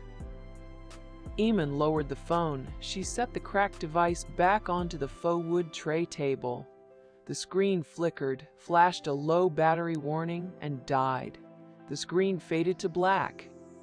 She did not need it anymore. She looked down at her chest. Elijah was asleep, his tiny bruised face pressed deep into the soft cream fabric of her gown. His breathing had leveled out into a peaceful, steady rhythm. The feverish heat of his skin felt like a promise. He was alive. He was safe. He was the heir to a dynasty that could buy and sell Julian Vance 1,000 times over before breakfast. Eamon reached up with her left hand. She brushed a loose, damp curl away from Elijah's forehead. Her fingers lingered on his warm skin. She traced the delicate curve of his eyebrow. The crushing terror that had haunted her since the emergency ward began to evaporate. The suffocating weight of the night shift, the eviction, the betrayal of her closest friend, it all burned away in the sterile hospital air. The corners of her mouth twitched. Her lips parted. She looked at the frosted glass of the locked door. She almost smiled. It was not a smile of joy. It was a cold, quiet expression of predatory anticipation. Julian wanted to play God in her hallways. He wanted to parade his stolen wealth and his crimson-clad mistress through the corridors of her birthright. He wanted to step on her neck. He had no idea who she was. The quiet of the recovery ward remained undisturbed for 3 long minutes. The rain continued to batter the glass. The climate control continued to hum. The telemetry monitor tracked Elijah's steady, rhythmic heartbeat with a soft electronic chime. Then, a sound pierced the silence. Footsteps. They did not belong to the soft-soled shoes of a telemetry nurse. They did not belong to the quiet shuffle of a resident on night rotation. They were heavy. They were deliberate. The hard strike of leather against polished linoleum echoed down the deserted VIP corridor. Clack, clack, clack. Eamon froze. The smile vanished from her lips. She pulled her left arm back. She wrapped both hands securely around Elijah's tiny body. She pulled him tighter against her breastbone, shielding him from the door. She kept her chin parallel to the floor. Her dark eyes locked onto the frosted glass window of room 412. A shadow blocked the amber gallery light, filtering through the slats. The footsteps stopped. The silence roared in her ears. Someone stood on the other side of the glass, someone heavy, someone who bypassed the private security desk and the charge nurses. The brass door handle turned. The brass door handle clicked. The heavy oak door swung inward. Richard Sterling stepped over the threshold. He did not walk. He advanced. He wore a bespoke obsidian wool suit that swallowed the ambient glare of the overhead surgical bulbs. A silk pocket square, dyed the exact navy blue of the Sterling Health Group corporate crest, rested flat against his broad chest. He carried a polished ebony cane. A solid platinum handle crowned the dark wood. He was a man who had built a $5 billion empire from a single dilapidated clinic in Bankhead, and the sheer physical mass of him suffocated the sterile air in the room. Behind him, the VIP corridor transformed into a militarized zone. 8 elite security contractors flooded the hallway. They wore matching midnight charcoal suits. Coiled acoustic earpieces disappeared beneath their tailored collars. They moved in terrifying, synchronized silence. 2 men flanked the elevator bank, turning away the stunned night shift charge nurses. 2 men secured the stairwell. 4 men formed an impenetrable wall outside room 412. 12 corporate attorneys followed the security detail into the maternity wing. They carried titanium briefcases. They wore Italian leather Oxfords that struck the hospital linoleum like a marching drum. They bypassed the standard visitor chairs and commandeered the adjacent private sitting room. Outside the rain-streaked window, the Atlanta storm raged. 4 matte black Maybachs idled in the ambulance loading bay. The flashing hazard lights painted the wet concrete in rhythmic pulses of amber. A driver stood in the freezing rain beside each vehicle, holding a massive black umbrella. Iman sat in the center of the bed. She did not flinch at the sudden invasion of suits and titanium. She kept her left hand anchored over the tiny, shivering form of Elijah. The 3-pound infant rested against her bare collarbone. His fragile, bruised fingers curled tight into the stiff cream fabric of her hospital gown. He radiated a frantic, feverish heat. He smelled of metallic blood, iodine, and the raw scent of premature survival. Richard stopped at the foot of the bed. His dark eyes locked onto the raised, purple contusion carved into Iman's right cheekbone. The Italian marble had left a permanent shadow beneath her eye. The grout line remained etched into her swollen skin. The muscle in Richard's jaw feathered. He did not yell. He did not gasp. The temperature in the recovery suite plummeted 10 degrees. He moved to her side. The platinum cane struck the floor. Clack, clack. Iman kept her chin parallel to the blanket. "Dad, I see him." Richard reached out. His massive, calloused hand hovered over the heated white hospital blanket. He traced the delicate, translucent crown of his grandson's head with one finger. He examined the tiny pulse oximeter strapped to Elijah's bruised heel. He saw the fighting spirit vibrating inside the 3-pound chest. They shared no tears. They offered no apologies. Their shared silence was a fortress. Iman had run from his boardroom to build a quiet life, and she had bled on the floor for that mistake. Richard did not need to rub it in. He only needed to burn the man who made her bleed.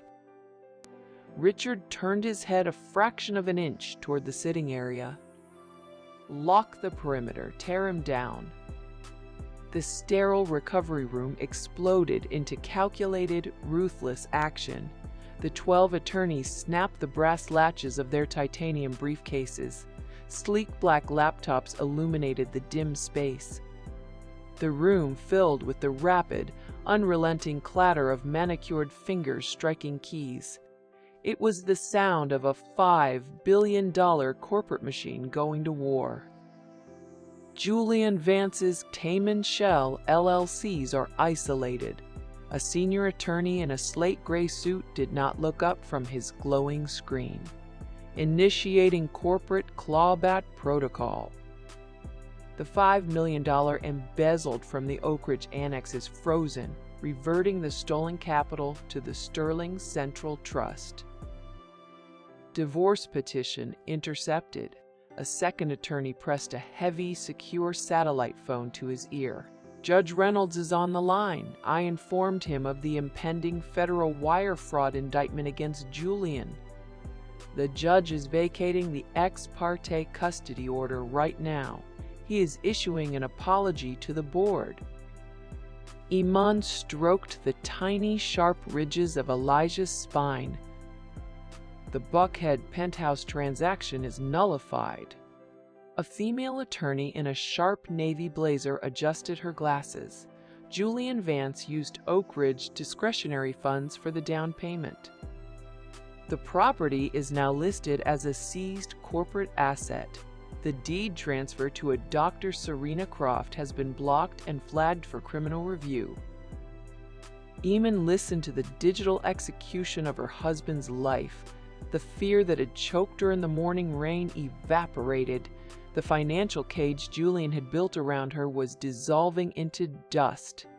He had tried to weaponize the legal system against her, unaware that her family owned the banks, employed the legal firms, and funded the judge's re-election campaigns.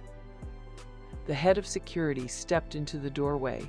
A jagged white scar cut through his left eyebrow. "Target is on the floor, sir." He bypassed the nurse's station. Richard adjusted his platinum cuffs. "Let him in."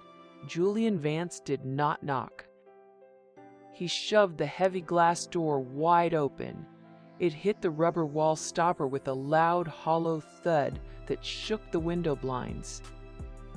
Julian stood in the doorway, exuding the blind arrogance of a man who thought he had already won. He wore his fresh charcoal bespoke suit. The expensive fabric swallowed the harsh overhead light. The gold Rolex gleamed against his cuff. He carried his leather folio tucked tight against his ribs. Serena Croft stood half a step behind his left shoulder. She wore a backless crimson cocktail dress. The bright red silk screamed against the muted pastels of the maternity ward. Heavy gold chandelier earrings swung from her lobes, brushing her collarbones. Her thick gold bracelets clanked a harsh, brassy rhythm as she rested her manicured hand on Julian's shoulder. Julian looked at the massive security contractors standing in the hall. He looked at the attorneys typing on laptops in the sitting room.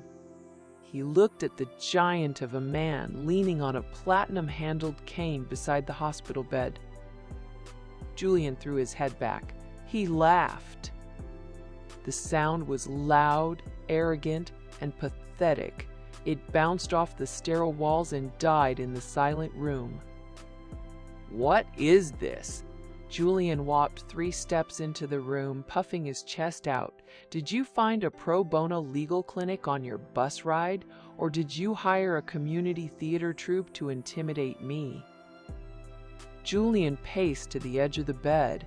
He looked down at the tiny, fragile bundle resting on Iman's chest. A cruel, hollow amusement danced in his dark eyes. "Did you read the envelope I left on your cheap canvas bag?" Julian tapped his leather folio. "The State Child Protective Services vehicle is parked on the lower level. They are coming up in 5 minutes.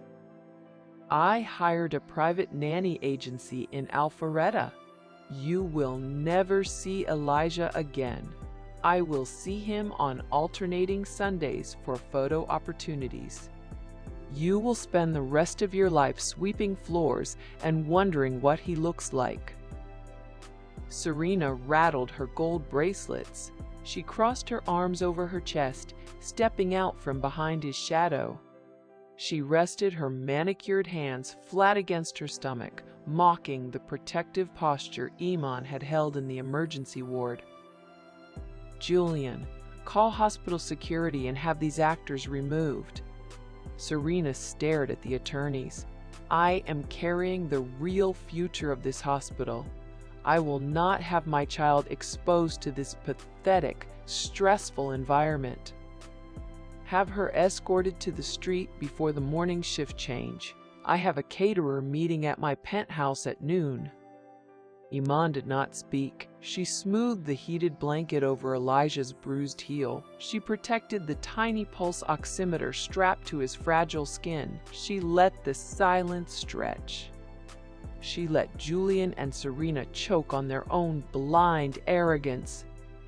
Richard Sterling turned around. He planted the ebony cane onto the linoleum. He stared down at Julian. Julian frowned. The smug, victorious smile faltered for a microsecond. His eyes tracked the bespoke obsidian wool of Richard's suit. He noted the hand-stitched lapels. He saw the gleam of the titanium briefcases. He saw the out-the-rain-streaked window and finally noticed the 4 idling Maybachs blocking his ambulance bay. "I gave you an order." Julian pointed a manicured finger at Richard's chest. His voice spiked a half-octave too high, betraying the sudden, unexplainable spike in his heart rate.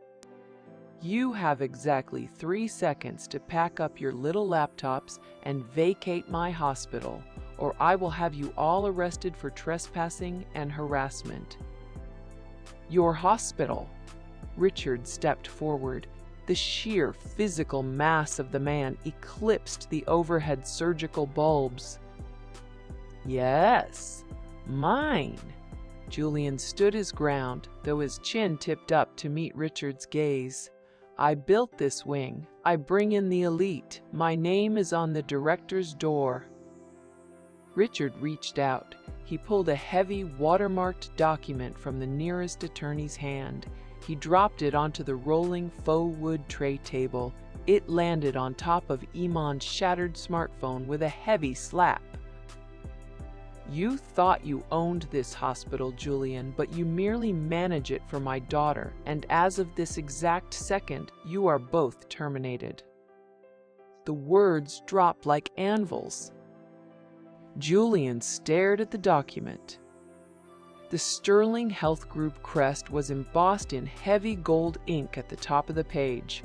Beneath the crest, a single line of text was highlighted in bold, black font. The text read, "Iman Sterling, Vance, sole beneficiary and majority shareholder." Julian's jaw slacked. The air rushed out of his lungs. He stared at the name. He read the letters over and over, waiting for the ink to change. He looked from the watermarked paper to the battered woman sitting quietly in the hospital bed.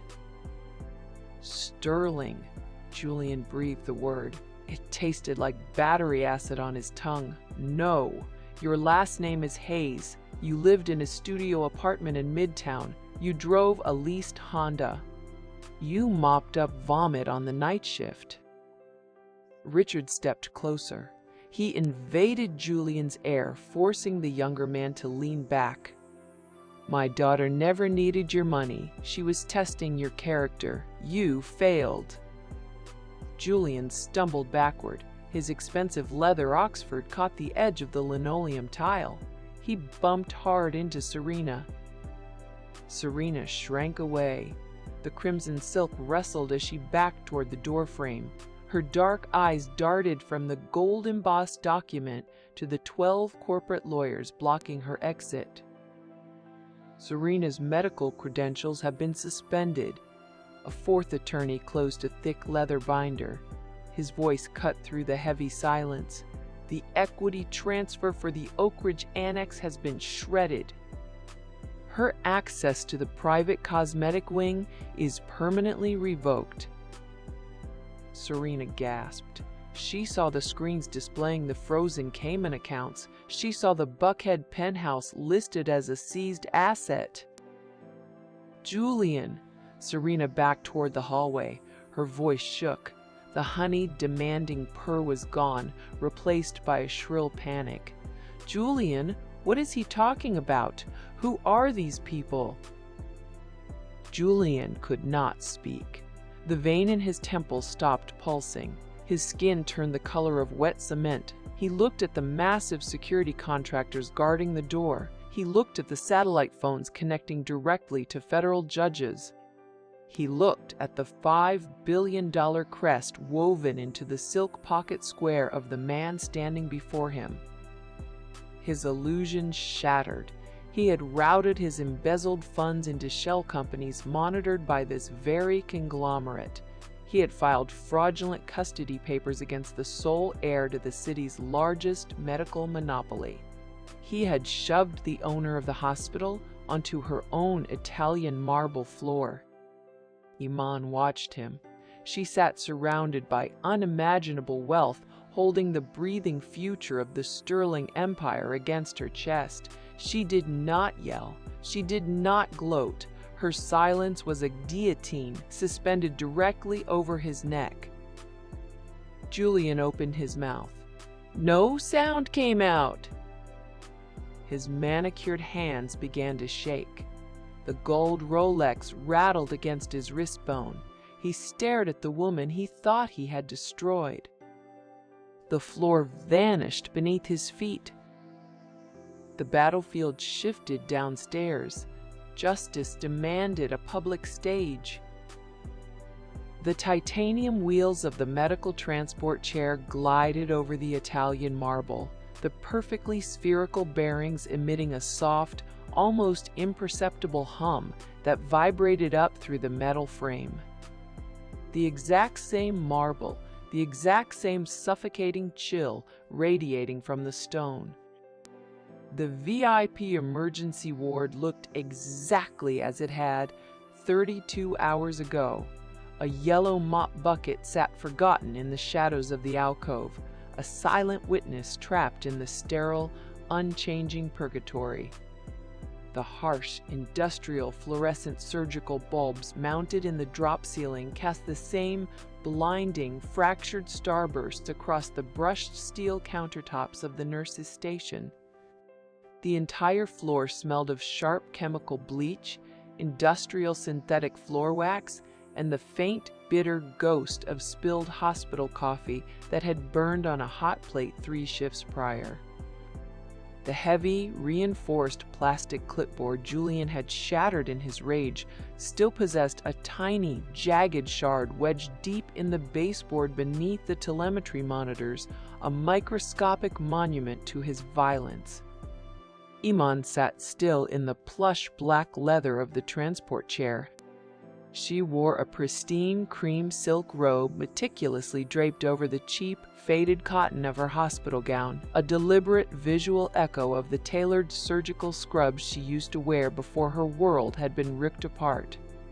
Her left hand, pale and trembling with exhausted adrenaline, cupped the heavy, heated hospital blanket resting against her chest. Beneath the woven thermal cotton, Elijah slept. He was a 3-pound anchor of shivering warmth, a fragile, bird-boned miracle rising and falling with every shallow, rattling breath. His tiny, bruised fingers, no thicker than matchsticks, curled tight against the smooth cream silk of her robe. A translucent plastic pulse oximeter strapped with surgical tape to his translucent heel blinked a steady, rhythmic green light, casting a faint emerald glow against the underside of Iman's jaw. The ward was packed. It held the heavy, oppressive silence of a pharaoh's tomb. 50 medical professionals stood shoulder to shoulder behind the heavy frosted glass double doors of the trauma wing. The first-year residents who had frozen mid-step, their stethoscopes dangling like pendulums from their necks.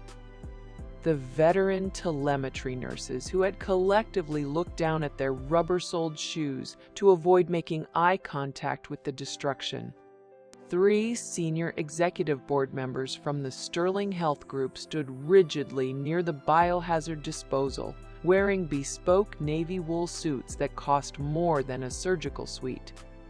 A dozen local press photographers formed a barricade of flashbulbs, holding their heavy professional cameras tight against their faces, their fingers hovering over the shutter releases in breathless anticipation. Richard Sterling stood directly behind his daughter's transport chair like a guardian carved from granite.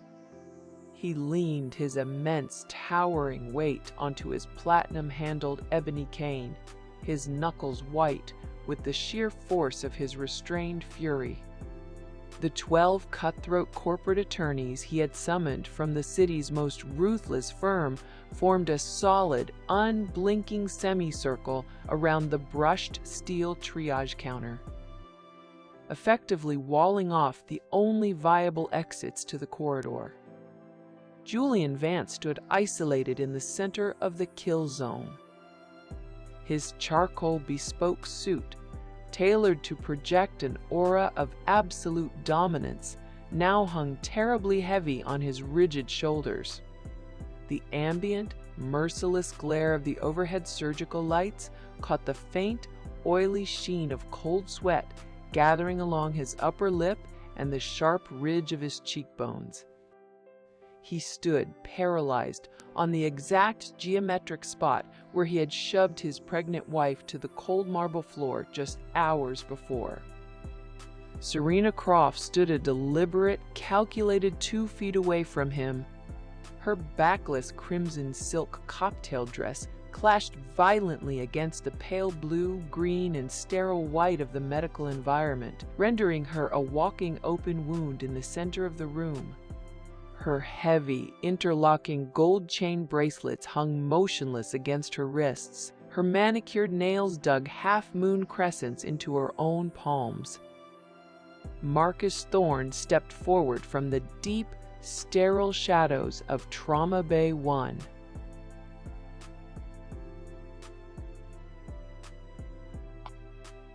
The dark navy tactical canvas of his paramedic uniform seemed to absorb the harsh fluorescent light, creating a silhouette of pure, uncompromising authority. His heavy, rubber-soled combat boots gripped the polished tile with a squeak that echoed like a gunshot through the silence. He did not look at Julian. He carried a sleek black digital projector in his calloused right hand, its cooling fan whirring with a soft, mechanical breath.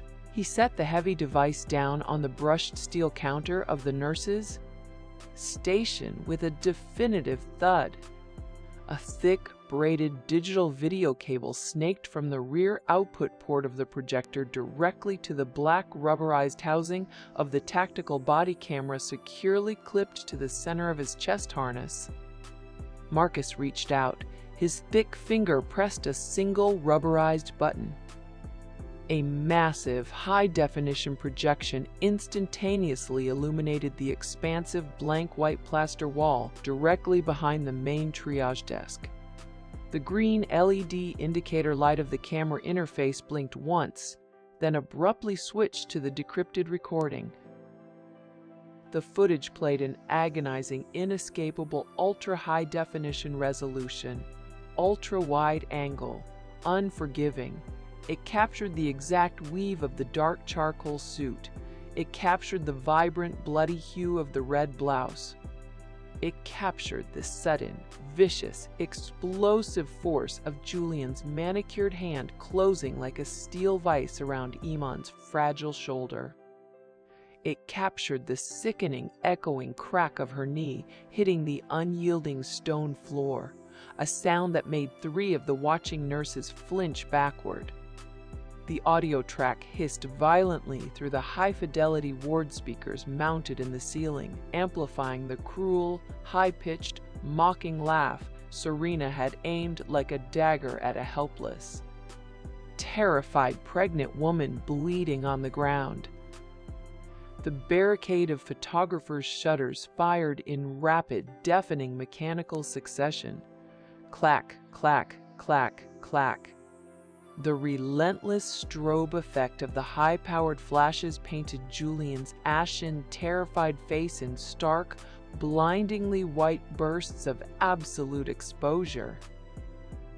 Marcus tapped the projector housing, pausing the high-definition video on the exact, damning frame of Julian Vance, standing towering over Iman's curled, defensively postured body. Marcus stepped forward, holding a printed transcript from the body cam. He read the words slowly, his voice echoing. "She is a roach crawling on my marble floors, and tomorrow I step on her neck." Iman raised her chin. "Tell me, who has nothing now?" The silence became a suffocating physical pressure. Julian's jaw began to tremble uncontrollably, a pathetic, rhythmic shuddering that ruined his sharp, manicured profile. The thick, prominent vein along his left temple that usually pulsed with aggressive arrogance remained flat, dead beneath his slick, damp skin. He shot desperate, frantic glances at the wall of press photographers. He looked beseechingly at the 3 sterling board members he had bribed, charmed, and thought he completely controlled. He had aggressively built an entire towering kingdom on the carefully constructed illusion of supreme intelligence and invulnerability, and that exact illusion was currently projected in damning high definition on a plain plaster wall. "I built the entire elective surgery wing of this hospital," Julian hissed, desperately whispering to maintain his composure. The words sounded incredibly thin, paper-thin, pathetic. They lacked all the booming authority he wielded yesterday. "I single-handedly generated 40% of this quarter's revenue. I am an insured $50 million commodity. I am a brilliant surgeon. You need me." "Richard, you are a businessman. You need my hands." Marcus forcefully tapped the thick rubber keyboard of the digital projector. "We need nothing from a fraud," Marcus stated, the finality of his tone crushing Julian's rambling justifications. The room held its collective breath. The projection screen violently flickered, the white noise static briefly illuminating the entire ward. The horrifying body cam footage of the brutal assault vanished. A new, grainy digital file abruptly began to play. The camera angle was different, shot from a high-mounted wide-angle lens. It was a closed-circuit, low-resolution security feed from an upscale, private boutique obstetrics clinic deep in the heart of Buckhead. A digital, blinking timestamp flashed relentlessly in the bottom right corner of the feed, dating the exact moment back 48 agonizing hours. Serena Croft stood perfectly centered in the frame. She wore her pristine, bright white chief of medicine coat over a sharp black pencil skirt. The camera caught her leaning aggressively across a glossy mahogany reception desk. She slid a thick, unmarked manila envelope, visibly stuffed with crisp $100 bills, straight toward a young, nervous male laboratory technician wearing blue scrubs. The technician quickly nodded his head, fearfully checked over his shoulder, reached deep beneath the wooden counter, and handed her a sealed, confidential medical folder with a different patient's name hastily scrawled across the yellow tab. A silver-haired man wearing a thick tweed sport coat confidently stepped out from the tightly packed crowd of breathless onlookers. He firmly held a heavy, brass-trimmed leather clinical folio tightly against his chest. "I am Dr. Heiress," the man announced, projecting his voice across the marble floor. His voice carried the booming, resonant authority of an old-guard clinical director. "Chief Clinical Director of Buckhead Women's Health. My senior laboratory technician fully confessed at 15 minutes past 6 this morning when Richard Sterling's corporate auditors physically seized our internal diagnostic servers and threatened massive federal wire fraud charges." Serena aggressively transferred $40,000 in untraceable cash, and she purposefully purchased the positive pregnancy blood panel results of a terrified 22-year-old fertility patient. Let the record show, Serena's own mandatory employee blood work categorically confirmed she is barren. There is no child. There never was. The truth paralyzed the entire room. The entire emergency ward violently shifted. The collective, horrifying realization swept through the expansive room like a freezing winter draft, chilling the skin of every nurse, doctor, and board member present. The sheer, sociopathic scale of the deception sucked the remaining breath from their lungs. Julian Vance turned his neck incredibly slowly, like a rusted machine. The tense ligaments in his neck audibly popped in the dead silence. His bloodshot eyes locked onto the crimson silk, tightly clinging to Serena's flat stomach. His broad, padded shoulders physically slumped inward as his immaculate, untouchable posture shattered under the crushing weight of the absolute deception. Serena did not open her mouth. Her manicured, blood-red fingernails dug so deeply into the delicate silk fabric of her expensive cocktail dress that the seams audibly tore, the tiny snapping threads echoing. Her paralyzing silence instantly cementing the monstrous lie into undeniable truth. He had violently discarded his actual pregnant wife. He had aggressively weaponized the complicated legal system to systematically steal a $5 billion medical empire. He had destroyed his entire life, his career, and his reputation for the illusion of an empty womb. An older, distinguished man aggressively pushed his way past the frantic wall of press photographers, his heavy leather Oxfords clicking loudly.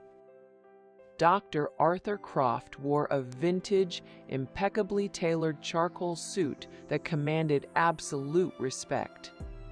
A solid gold Sterling Health Group founding member pin rested heavily on his left lapel, catching the harsh overhead light. He shared Serena's exact, sharp, aristocratic jawline and her dark, terrifyingly penetrating eyes. He stopped exactly 2 feet away from his trembling niece.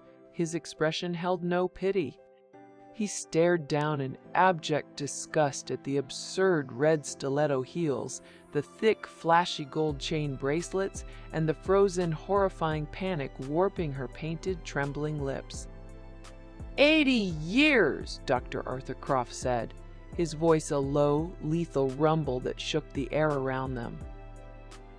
3 generations of Crofts have healed the sick and built salvation in this city. You traded a legacy of undeniable brilliance for a married man's stolen bank accounts. You have poisoned the well you drank from. Arthur leaned closer, his disgust palpable. You are a parasite, and you are no longer a Croft. The heavy judgment hung in the air.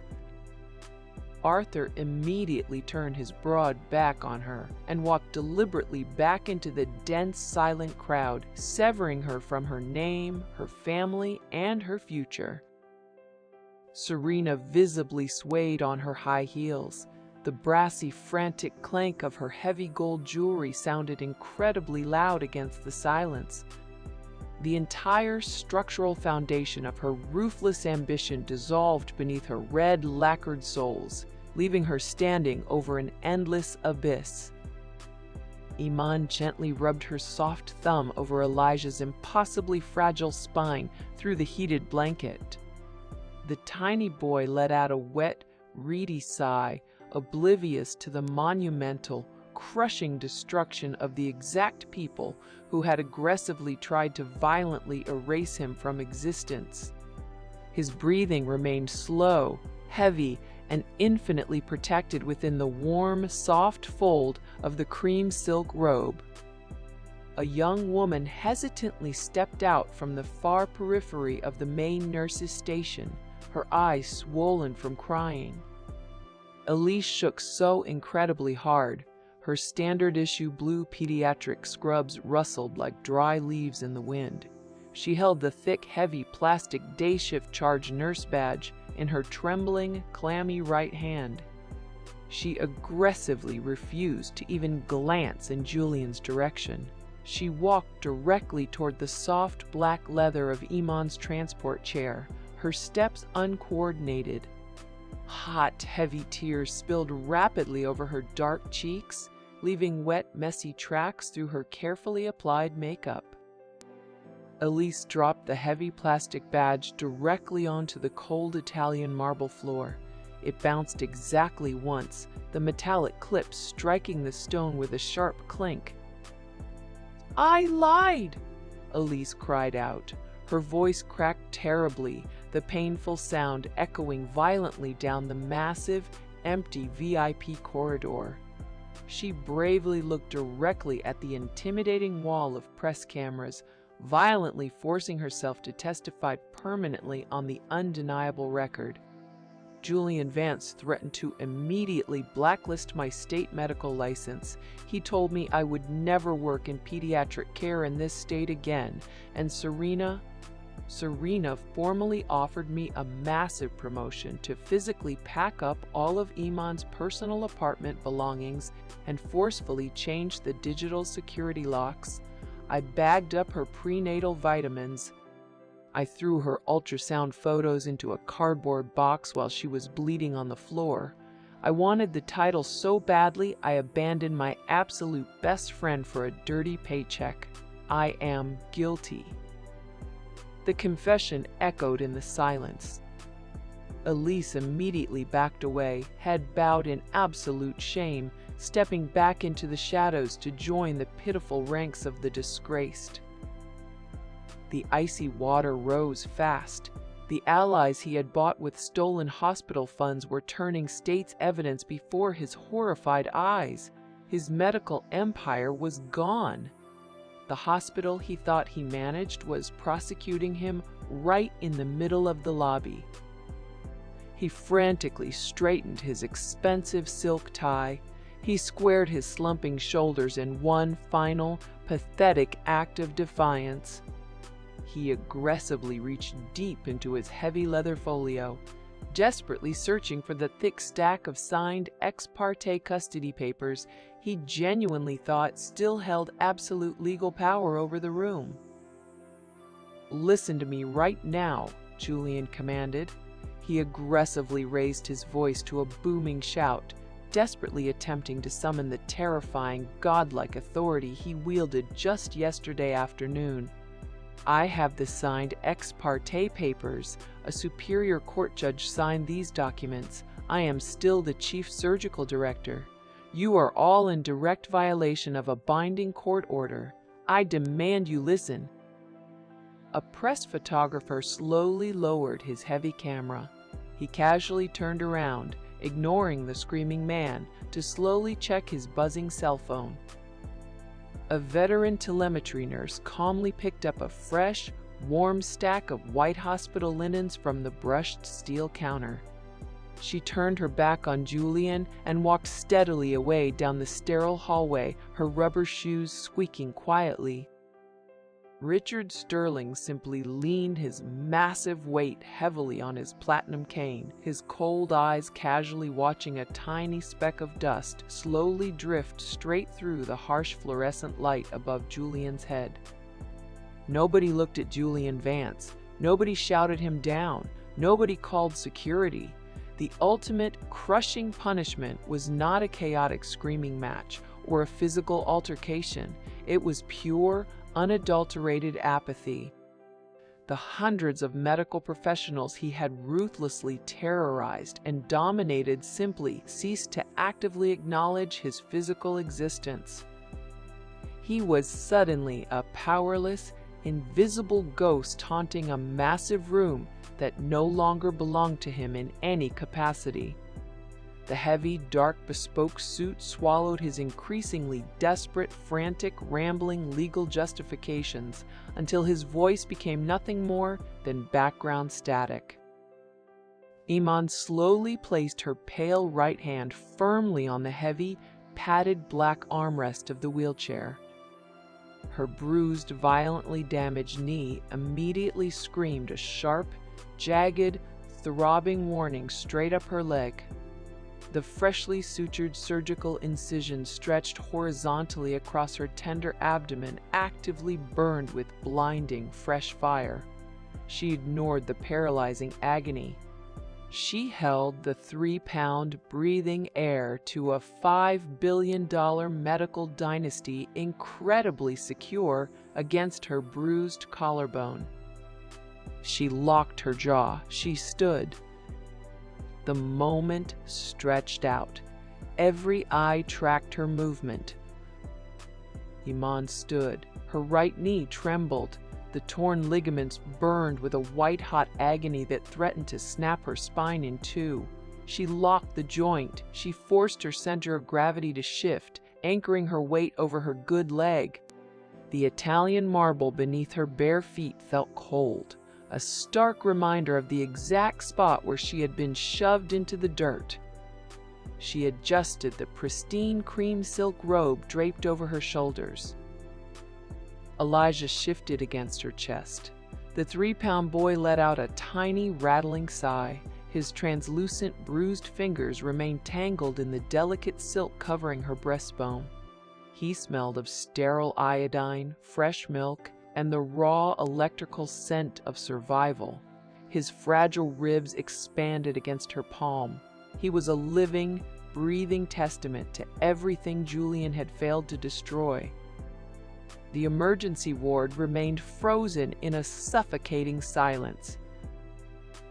Richard Sterling raised his massive left hand. 2 inches, no more. The wall of 12 corporate attorneys moved as a single, devastating organism.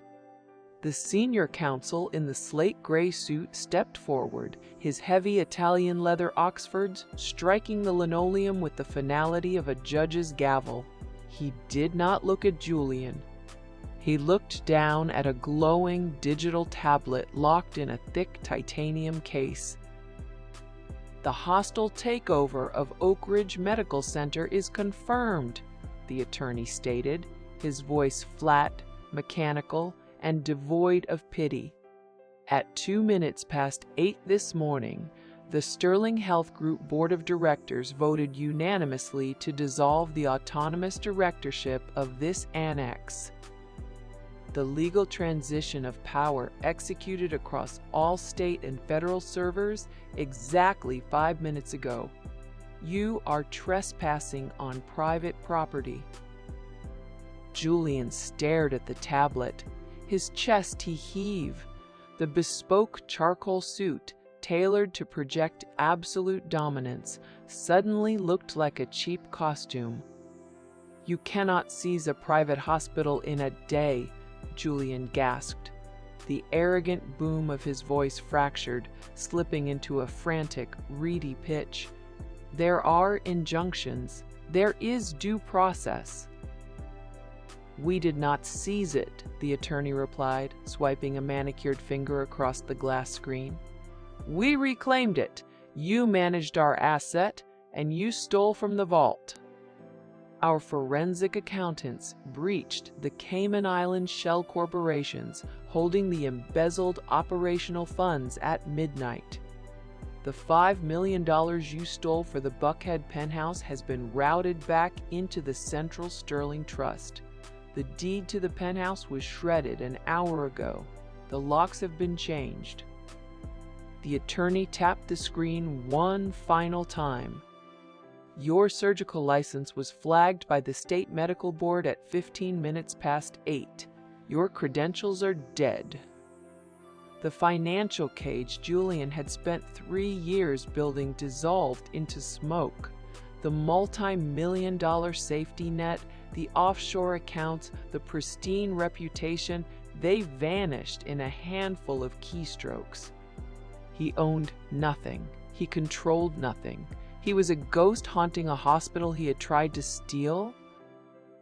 Elijah let out a soft, breathy coo. Eamon rubbed her thumb over his fragile spine. The tiny heartbeat tapped a steady, victorious rhythm against her palm. The frosted glass double doors of the ambulance bay slid open. The cold Atlanta storm blew into the sterile ward. It carried the smell of wet asphalt, heavy rain, and raw ozone. 6 men breached the ward. They wore dark navy windbreakers with gold FBI lettering across the broad shoulders. Moving in terrifying, militaristic synchronization, they bypassed the triage counter. They bypassed the silent, staring medical residents.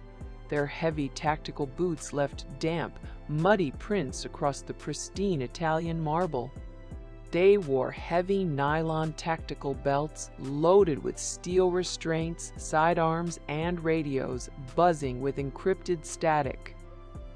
Marcus Thorne stood near Trauma Bay 1. He watched the tactical team advance. He did not speak.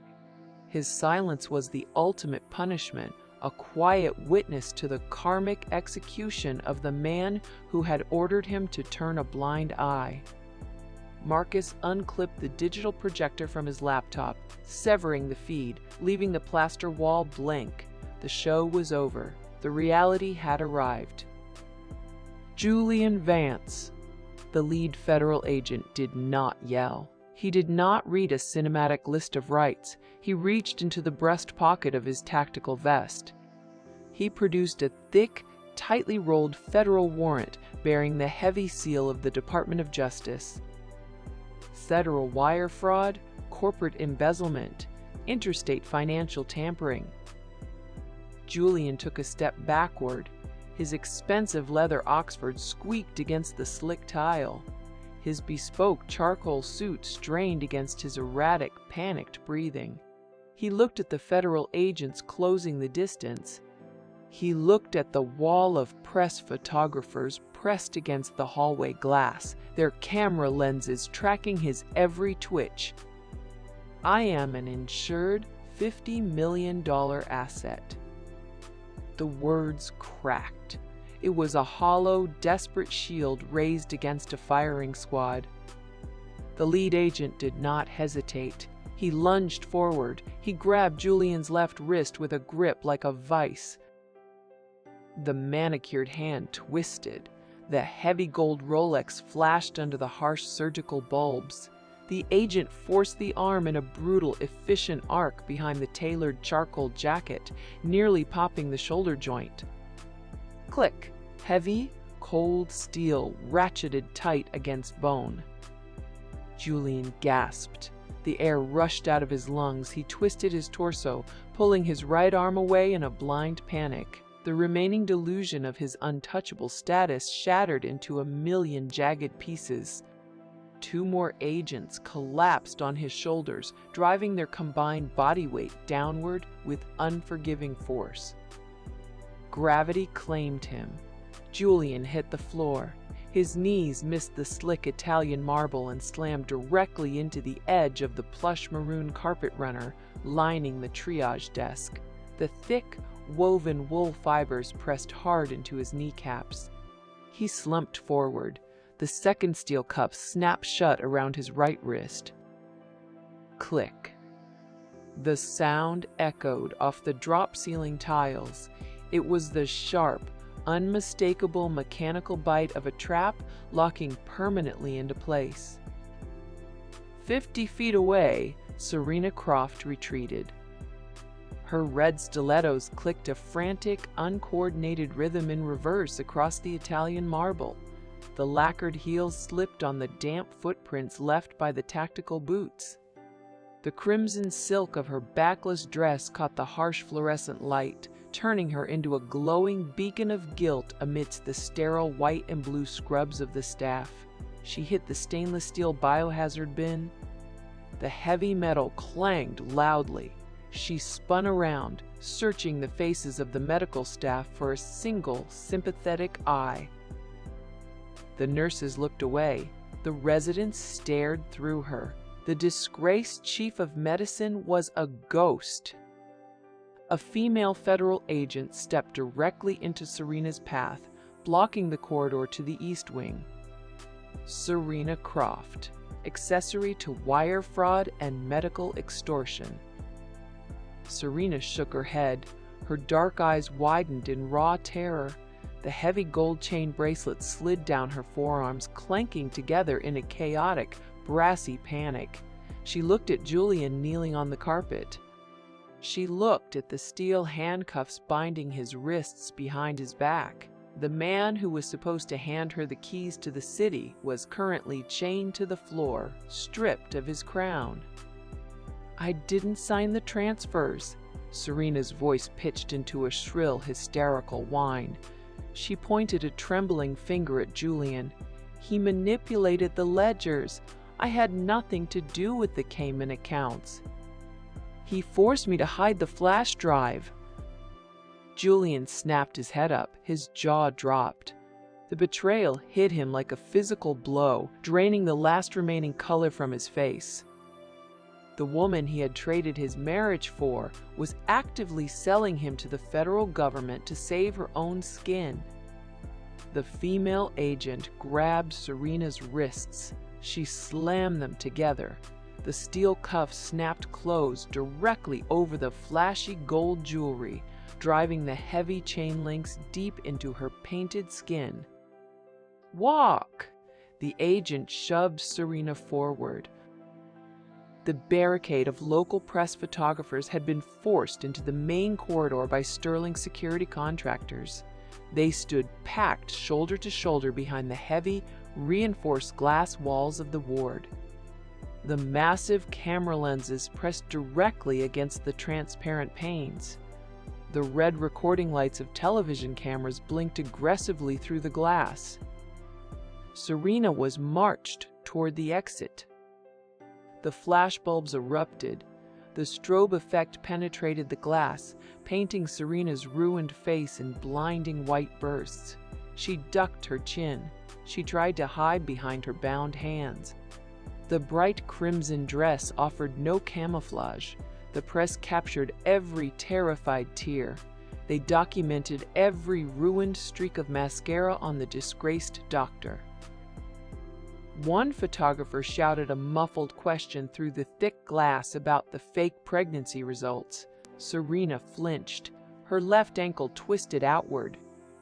The thin, lacquered heel of her red stiletto snapped with a sharp crack. She stumbled, nearly hitting the floor. The agent yanked her upright by the steel chain of her handcuffs. Limping, broken, and exposed, Serena Croft disappeared through the sliding doors into the flashing amber lights of the Atlanta storm. Julian remained on his knees. The woven maroon carpet scraped the raw skin beneath his tailored trousers. He strained his neck upward. The awkward angle forced his chin into his chest. His knees throbbed with a dull ache. The sharp scent of his own fear-laced sweat overpowered the heavy musk of his signature cologne. From the floor, the world looked terrifyingly massive. He saw the polished Italian leather Oxfords of the corporate lawyers standing in a unified, unbroken line. He saw the heavy platinum tip of Richard Sterling's ebony cane planted firmly on the tile. He saw the dark, tactical combat boots of the federal agents flanking him on both sides, their heavy nylon pants brushing against his shoulders. He looked up at Iman. He no longer saw a nameless night nurse. Instead, a queen in cream silk towered over him. The tiny green light of the pulse oximeter strapped to Elijah's heel cast a rhythmic emerald glow across her unyielding jawline. 12 titanium briefcases formed an impenetrable steel wall at her back. The $4 billion might of the Sterling Empire stood poised behind her quiet, terrifying calm. The silence in the ward stretched out. The clicking of the camera shutters outside the glass faded into a dull, distant hum. "Please, I have nothing." The plea scraped out of his throat. It was a pathetic, wet rasp. It carried no pride. It carried no authority. It was the sound of a man who finally realized he was a speck of dust sitting on the floor of an empire he could never conquer. Iman did not blink. She did not shift her weight. She rested her palm against Elijah's fragile spine. The tiny boy breathed in. The heat of his body radiated through the cream fabric, a steady, triumphant rhythm of survival. She stood over the man who had ordered her to crawl on this exact floor. She looked at the shattered remnants of the clipboard still wedged beneath the baseboard. Julian stared into her dark eyes. He searched for a flicker of the woman who had shared his bed for 3 years. He searched for the naive girl who wanted to build a quiet life in a cramped midtown apartment. He searched for a drop of mercy. He found a graveyard. Iman. The name hung in the sterile air. It was a beggar's last breath. Iman looked down at the man kneeling on the carpet runner. She felt no anger. The rage had burned out on the operating table, leaving behind only the cold, purified steel of a mother's resolve. Julian Vance was a parasite she had finally cut from her skin. "You were only a manager." She turned away. The movement was smooth, deliberate, and final. She did not look back. She adjusted her grip on the heated blanket. Iman held her newborn. She walked forward. Julian watched her go. The panic seized his chest. He lunged, desperate to follow the trailing edge of her cream silk robe as it swept across the Italian marble. A federal agent's thick hand clamped down on his shoulder, driving the sharp steel edge of the handcuff hard into his wrist bone. The metal bit into his flesh. The pain anchored him to the floor. He could not follow. She carried her son into the unshakable dawn of her own empire. The glass doors slid shut.